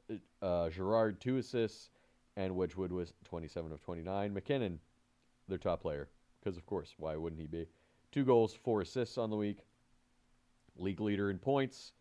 I think odds on to win the MVP this year. Absolutely. Unless things change. There's still a lot more games to play, but as the way if it stopped right now, McKinnon would win the Hart. No question. And fucking Lindsay. And Lindsay, he would win.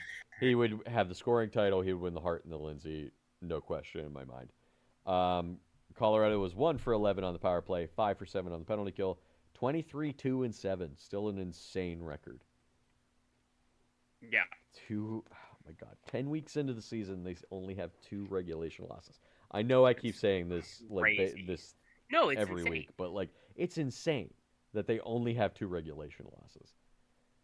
Dallas, 1-2 this week. Not a great week for Dallas. They did beat Winnipeg 4-3, got outshot 33-19.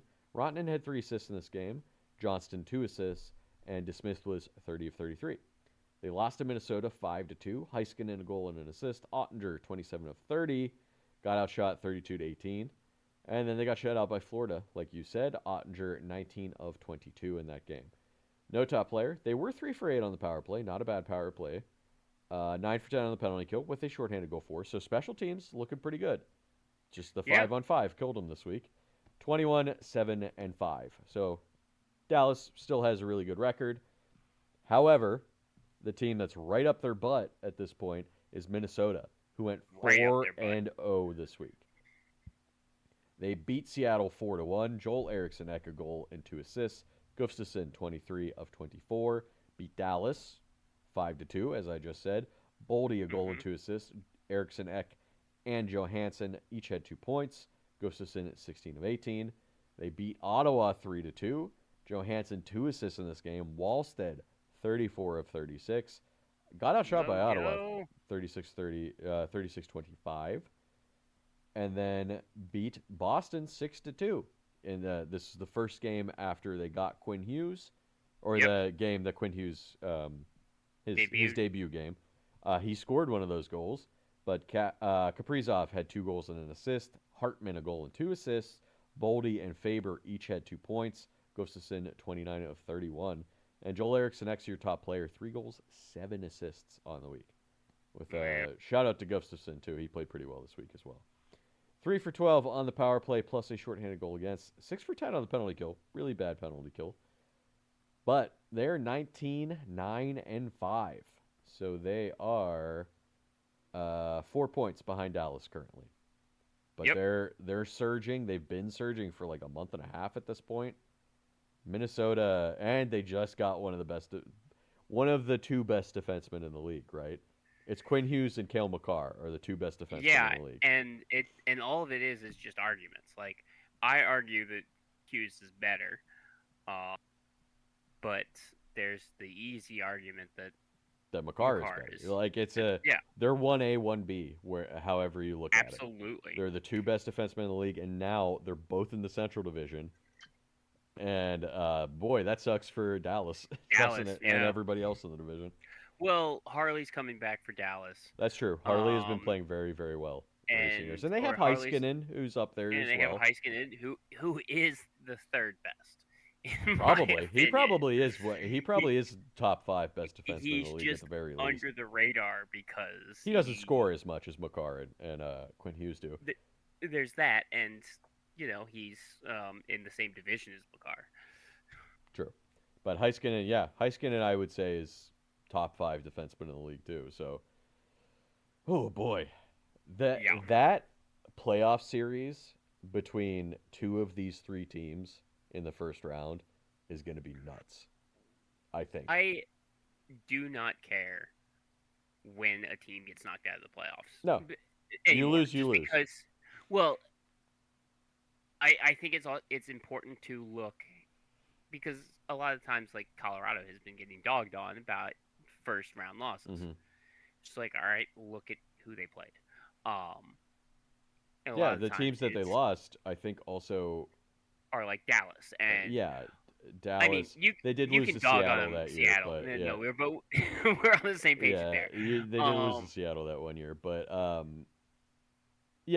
but I mean, look, I'm never gonna say the best team is never gonna get knocked out in the first round because of what happened with Tampa that one year. Well, that's its own thing as well. But like when it comes to these 2v3 matchups, that 2v3 I think is everybody's sticking point where you in can't, the playoffs. Like whoever gets knocked out of the first round, for the 2v3 for the Central, don't be too beat up about it because you're playing one of the best teams. I honestly think those are maybe the 3 best teams in the league right now, and they're all in the same division. Well, whoever is number 1 in the Metro, Carolina, they're either tied on points or have more points. Yeah, Carolina's up there too, 3. but like those are the 3 best teams in the West, definitely right now. Definitely, like not even just record, like just visually watching them, those are the 3 best teams. And what Minnesota has been doing the last month and a half, what Dallas, and obviously what Colorado's been doing all year. Mm-hmm. That first round series between it's probably going to be Dallas and Minnesota unless Colorado comes back to earth. Sure, you could make the argument that should be a second round series. Whoever wins still wins, right? Second round, first round doesn't really matter. If Minnesota loses that series, they still lost to Dallas, and it's not really that shameful to lose that series. No, it's not shameful to lose that series to Dallas. I mean, you brought up Tampa losing to Columbus in a sweep. Shameful. That's shameful. That was shameful. Now, if Minnesota were to lose to God. Dallas in a sweep, that's a little different. But if it's a close series, 6-7 games, if it's a close series, there's no shame in that. No. All right. Nashville, 2-1 this week. They beat Colorado 4-3 in a shootout. Saros 39 of 42. O'Reilly had the shootout goal. They beat St. Louis 7-2 in their next game. Stamkos 4 goals. He's trying to get traded to a contender. I feel like. I can't. Nobody's gonna take that contract though. Your mic is out. How many of those goals were on the power play? I actually am not sure. Well, what were they on the power play? I don't know. It must not have been that good because I didn't write it down. Oh, okay. But give me a second. I can pull it up. But like even Well, I mean, a the fact power that play he scored. gunner though is very good to have if you're a No, contender, right? absolutely, and that is something that Tampa could use. They could use Stamkos' shot. That's a funny thing to point out. Yeah. No, but like Tampa or Stamkos wasn't willing to take that pay cut. True. True. They offered him. They offered him three, which is, I think, fair for It was Stamkos's 3 by 8 play. too. They gave him 8 years, That's if I remember correctly, right? crazy. That's It was like a insane. very long contract offer, if I remember correctly. That is crazy. I agree, it's crazy, but like they were trying to meet him halfway there. I he didn't. All of those goals were 5-on-5 That's for wow. Stamkos. Good for him. Yeah, they did score a Um, power play goal, but it was Bunting who scored it. gotcha. So big game for Stamkos. 4 5-on-5 goals is nuts. Uh, Evangelista had three For assists. Four other players for had 2 him points for him. Yeah. specifically. Saros 24 of 26 in that game. Um, I feel like Stamkos might get traded this year off of Nashville, but they're gonna have I to eat a good chunk of that contract. They have to They have to because because it's what 4 by now it's 3 by 8 I think, but it's like 8.5, 8.5, something like that. They're gonna have to eat. mhm. They might have to eat 50% of that contract to make that trade work to So whoever he gets this traded to. this is actually surprising this year for Stamkos because of his 12 goals, only two have been on the power play. That is surprising. Last year he scored One 27 third, goals. one third of his goals were in this game against St. Louis. Yes, yes. Well, last year he scored 27 goals. Yeah, that's not 14, terrible. 14 of them were on the power play. That is Uh, half of them. that's half. But like again, if you're Colorado, if you're I'm not saying he's getting traded to Colorado, but if you're like Dallas, if you need a gunner on your power play, maybe you figure something out to get Stamkos. No, no, I'm not arguing. His power, he's still valuable on the power Yeah. play. He's just not valuable 5-on-5. But like yeah, but His yeah. lower leg his lower body injuries over his career are catching up to him. Yeah. The Yeah. blood clots, the broken femurs, the torn groins, like Yeah. they are catching up to him. Oh, you're absolutely Um, correct. But can you like it's justify? why Tampa didn't Yeah, re-sign didn't him. give him $8 million. If you're a team trying to trade for him, can you justify eating half of that contract, which would be like 4 point something $1 million, and just like basically burying him on the fourth line 5-on-5, For and for then four having him? point Yeah, for 4 point something, yeah. 4 point something. I think you definitely could, but eating the entire contract, absolutely not. No. Not with that No. cap hit. You can't take that. Any contender doesn't have that cap available. No, they don't. You're right. I mean, Unless unless you're Dallas, with their injuries. But look at what Edmonton um had to do to get Jari, which we don't even think was a good trade. They had to send yeah. off 2 of their roster players to do it. So we'll see. Nashville lost to Colorado 4-2 to end their week. Jost and Marchessault had the goals in that game. Well, Anunin was 37 of 40.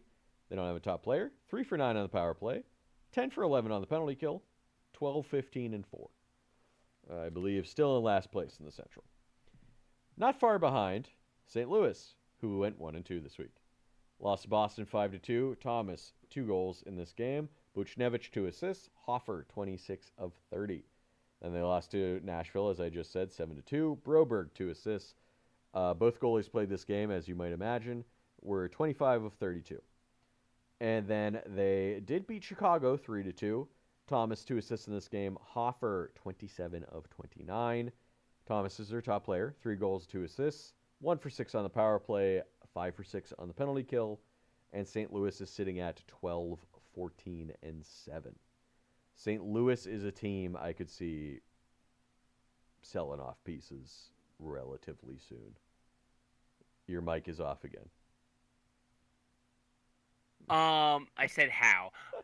But especially with Armstrong as the GM, like Yeah, I just like he's not afraid to make moves. I'm not gonna speculate who's gonna get traded, but I've seen Kairu being bandied Yeah, about, Kairu which is seems crazy because he's like 26 or something he keeps on a being on that list pretty though. reasonable contract, but he keeps being on that list. So you could get a haul for him definitely. Oh yeah. But like I don't know. I would say that's not the correct decision to trade him, Mm-mm. but we'll see. We'll see. I could see St. Louis being big sellers. Hey, we got 3 days still until the soft trade deadline. In our words, the soft trade deadline. Yeah. 11:59 on the 18th is the soft trade deadline. So we'll see if any other crazy trades come up in the next few days. Utah went 2-2 this week. They lost to LA 4-2. Keller goal and an assist in this game. Vemelka 23 of 26. Lost Florida 4-3. Genther 2 goals in this game. Marino 2 assists. Vemelka 32 of 36. Beat Seattle 5-3. Schmaltz a goal and 2 assists. Stenlin 3 assists. Vemelka 33 of 36. And then beat Pittsburgh in overtime 5-4. Carcone had 2 goals in this game. Genther the overtime. Carcone. Genther had the overtime game winner. Vemelka 12 of 16. They only gave up 16 shots in this game. Yeah. And oh god, I'm just gonna rant about the Penguins again. Genther 5 goals to be their top player. 3 for 14 on the power play. 9 for 9 on the penalty kill. 16, Nice. 15, and 3. Utah's middling after a pretty hot start. They have been pretty average to mediocre. Yeah. Speaking of average to mediocre, Winnipeg went 1-2 this week, but he's back, folks. Hellebuck is back. He played the last game this week. Back. Yeah. They lost to Dallas 4-3. Got outshot Dallas 33-19. Scheifele 2 goals. Connor 2 assists. Comrie 15 of 19. Lost to Boston 6-3. Iafallo, Velarde, and Barron had the goals, while Comrie was 18 of 23. And he's back, folks. Hellebuck played against Washington, where they won 5-1. 6 different players had 2 points in this game. 6 different players had 2 points. Yeah. Hellebuck, 24 of 25 for that win, so he's no worse the wear for that surgery he had. Connor, 5 assists to be the top player.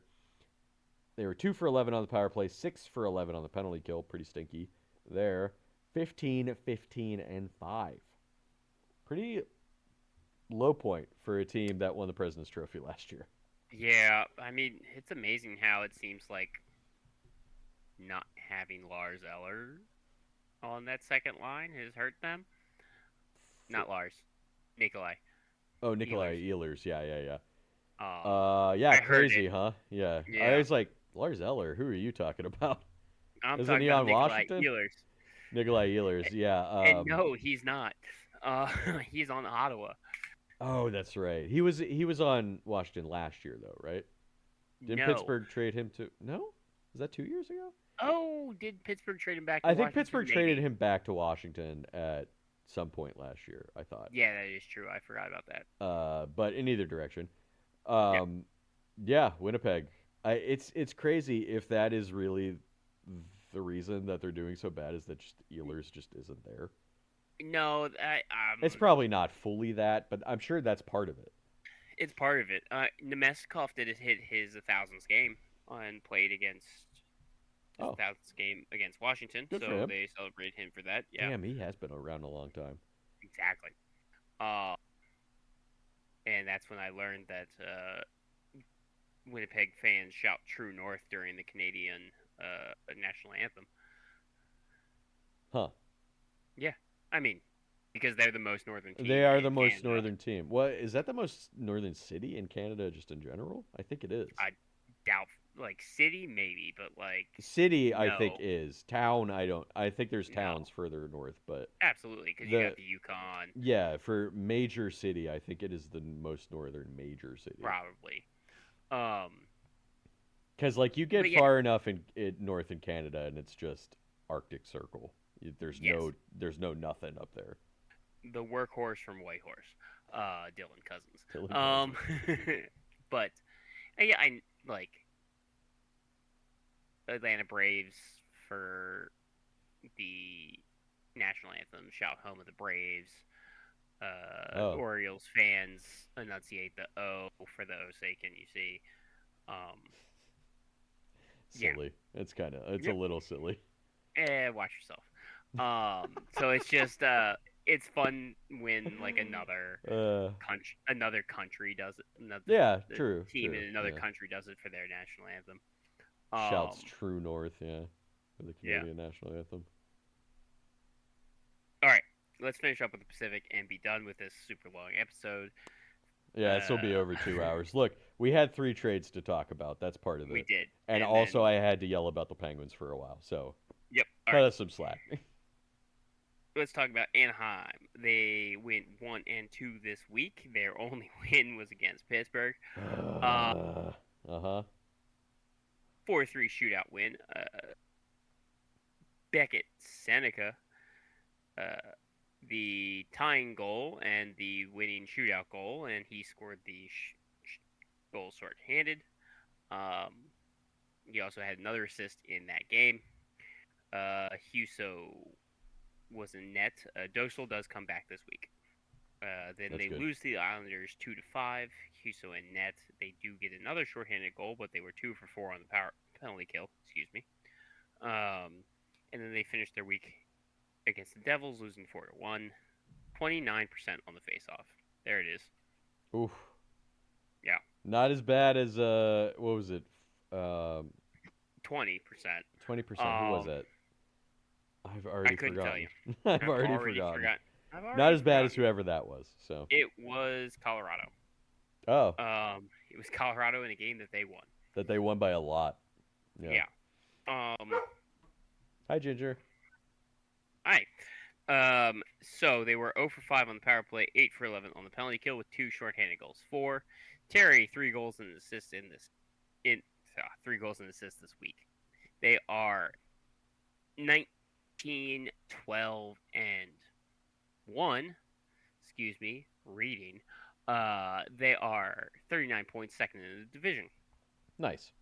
Next up is Calgary. They went 2-1 this week, a 7-4 win against Buffalo. Sharon Govich, 2 goals and an assist in this game.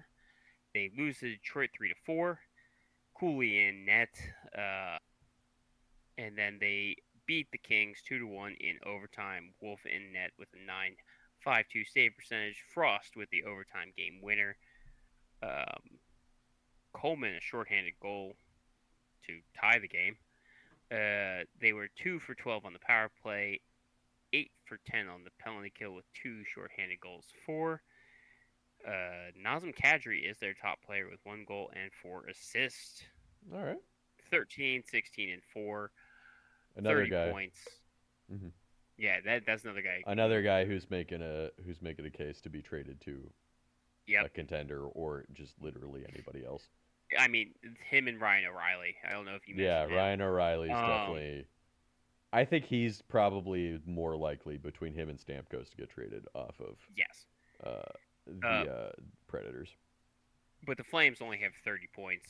They Not are last. 7th in the division. Not Nope.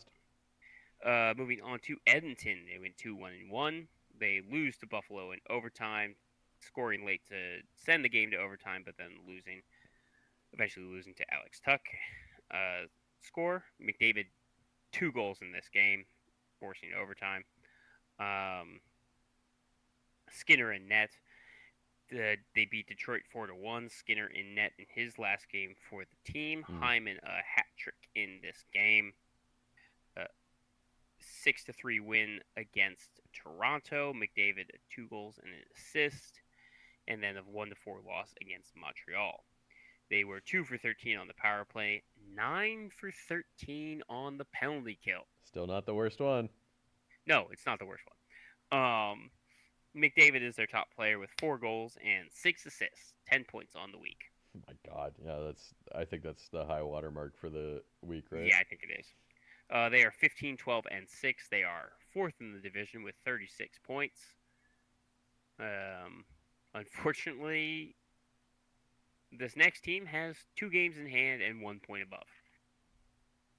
The LA Ooh. Kings. Yeah, that's no good for Edmonton. No, but I mean it's the Kings right now, and they are kind of floundering. Uh, If you're the Kings and you see that they traded for Jari, you're psyched. Because if you have to play him in the first round again, I guarantee that Jari's going to blow that series for Edmonton. that's true, but I don't like. Again, I don't like this Kings team. This Nah, you've they said went that, yeah. they went 1-0-2 this week. They are 14-8-9. They already have 9 loser points this season. Tied with the Penguins. That's impressive. Uh, I mean, they really, are yeah. 19. First of all, we're like what, 30 games into the season, 35 mhm, games into the season, 33. 33 games into the season. Thank you.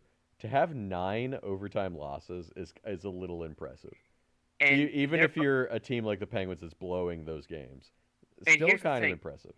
Well, the Kings are blowing these games too Yeah, because they're both blowing the games because they're 9 overtime losses. true. Uh, Yeah, both teams have the same amount of points at 37. Just the difference is the Kings are third in the division. yeah. Well, the Penguins potentially, based on games played, could be fourth. I think Yes, fourth or third, depending on how those games play out. But yeah, so continue with here the we are. Kings. Yeah, But the 4-2 win against Utah, Kempe in net. Joel Armia had 2 goals in this game. 2-3 overtime loss against Seattle. And then the 1-2 overtime loss against the Flames, where they were outshot by the Flames 38-21, and gave up a shorthanded goal.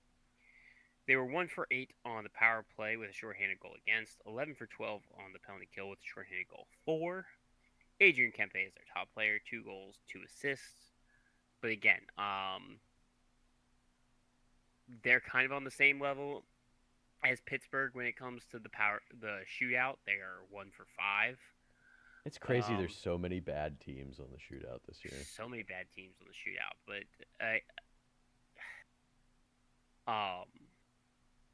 after the Calgary loss, No one can convince me that anybody is as bad as the Penguins on the shootout.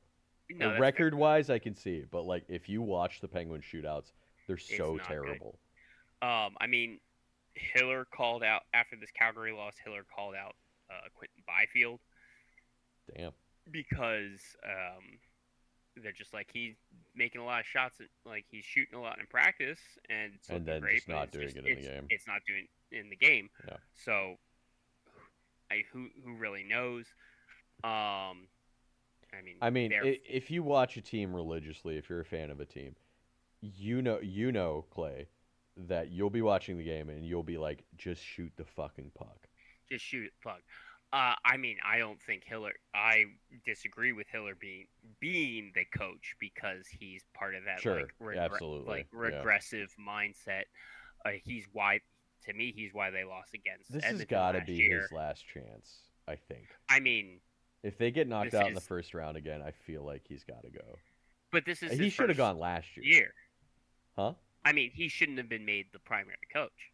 Was he not the primary coach last year? No, I thought he's been the coach. No, McClellan got fired last year. Oh, okay. Excuse me. Sorry. Yeah, I'm pretty sure. Years could be blurring together, but I'm pretty sure Todd McClellan got fired in the middle of last year.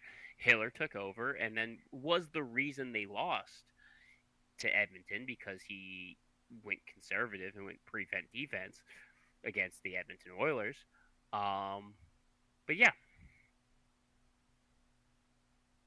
All right, I'm going to move on to San Jose. San Jose went 2-1.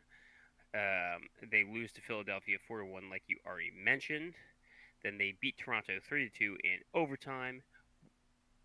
Wenberg had a goal and 2 assists in this game, and they beat Pittsburgh, like you mentioned, 6-5. This game turned around when Will Smith got injured. Yes, Will Smith got injured by Wotherspoon in the third period. Celebrini stood up to like jump to his defense. Which when you have Celebrini, That's crazy I that wish he's doing it. Yeah. I wish he had dropped the gloves because he didn't drop the gloves. He just started throwing hands with Waterspoon gloves on. That's still impressive for your Yeah, 20-year-old superstar forward to do in it was defense of his friend. it wasn't even that bad of a hit, No, I don't but think it he was. like um I mean, he but got hurt obviously, but he saw that his friend was hurt and just started throwing hands. And fair. that sparked the comeback. Yeah. Toffoli 2 goals, 2 assists in this game. They were 1 for 8 on the power play this week, 6 for 10 on the penalty kill this week. Wenberg is their top player with a 1 goal and 5 assists. Klinberg had a 2 point night or 2 goal night against Pittsburgh. He looked like his old self. It was Yeah, hate that. wild to see. No, I understand. Yeah, I hate that. Hate that had to happen against my team. San Jose 16, 14, and 3. They have 35 points. They are 5th in the division. They're 1 point hey, behind Edmonton. they're in They're spitting hanging distance around. of a wild card. They're They're there. hanging around. The problem is this next team, while they went 1 for 3, and they are 12, 12, and 6, and that is 30 points, they are 3 games in hand. They are the team now that has played the least amount of games. Is that Seattle? Yeah, it's Seattle, who's only played 30 games. What? Play your goddamn games. I hate this shit. Play your games. It's I know funny. it's not the team's fault necessarily, but like, I've gotten you to say that 3 weeks in a row about this team gosh, every single play time. your It's goddamn always funny. games. And they played 4 games this week. They lost to Minnesota 4-1.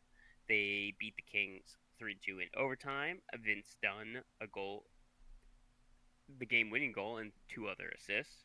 They lose to Utah 3-5. Marchment didn't have 2 goals in this game, and then they lose to Buffalo 3-1 to finish the week. They were 5 for 17 on the power play with a shorthanded goal against, and then 10 for 12 on the penalty kill. Chandler Stevenson is their top player. 1 goal. There's no way he only had 1 goal, 3 assists, and I said he was their top player. Well, I mean, looks like maybe. that's what it is. I mean, it could be. Looks like what that is. They did go 1-3, right? So like right. 5 points in those 4 games would make sense. Well, I'm looking at 4 points in those 4 games, and like, there's no way. Okay, I misheard you. Yeah, if it was 5 points in 4 games, I wouldn't even question it. But it's 4 points in 4 games where you went 1-3. So I mean, he showed up. I make mistakes. He was point per game this week. He's a point per game. All right, moving on to Vancouver, who went 1-2. They are 12, 17, and 3. They have 27 points. They don't have 30 points yet. Last in the league, the last. Vancouver Canucks. Last in the league. Detroit went 0 and they lose to Detroit 4-0. Lankinen and gets chased. Tolopilo comes in. They lose to Buffalo 2-3. Demko makes his first game back. They outshoot Buffalo 32-15. They have 26-7 blocked shots against Buffalo. But yeah, no, they lose 2-3, and then they beat the Devils 2-1. They win after trading Quinn Hughes? Was Quinn Hughes the problem? Zeev Beam. Booyam. Booyam. Dude, that's good. First, it's hard. Yeah, it's a weird name. Well, he's the first NHL player with Israeli parents. Oh, okay. Yeah, he's Israeli American. Oh, interesting. I didn't even realize that. Yeah. No, I didn't either. Then I was just looking up more about him with the trade. But Vancouver is 3 for 9 on the power play this week, 6 for 7 on the penalty kill. They don't get a top player. And we're gonna finish up with Vegas. I wonder if he's the first Israeli American player, or just Israeli player ever in the NHL. He is. Yeah, he's got to be. That's like such a weird country to be a hockey player from. Yes. Although, I mean, since he's Israeli American, he's probably been in America most of his life. Yeah. Probably, but still, you know, Um, finishing up with Vegas 2-0-1. They are 16-6-9. 41 points, top of the division. They lose to the Islanders to start the week in the shootout. Marner does have a goal and assist. They beat Philadelphia 3-2 in overtime. Stone 2 goals in this game, and they beat Columbus 3-2. Marner has 3 assists in this game. They're 2 for 9 on the power play, 8 for 9 on the penalty kill. Eichel is their top player this week with 5 assists, and we're finished. and that's it. Thank you guys for sticking with us for over 2 hours of a podcast. Please and Um, thank you. yes, please and thank you. We went on tangents. We talked about trades. I There bitched was about some my breaking team. news. There was some breaking news. Yeah. So thank you guys for listening. As always, give us a rate, review, subscribe wherever applicable. We can be found wherever podcasts are found, and we will see you next week for week 11 of the NHL season. And yeah, we'll see you then at the same puck time. Same puck players. Happy birthday, Clay! Oh, bye.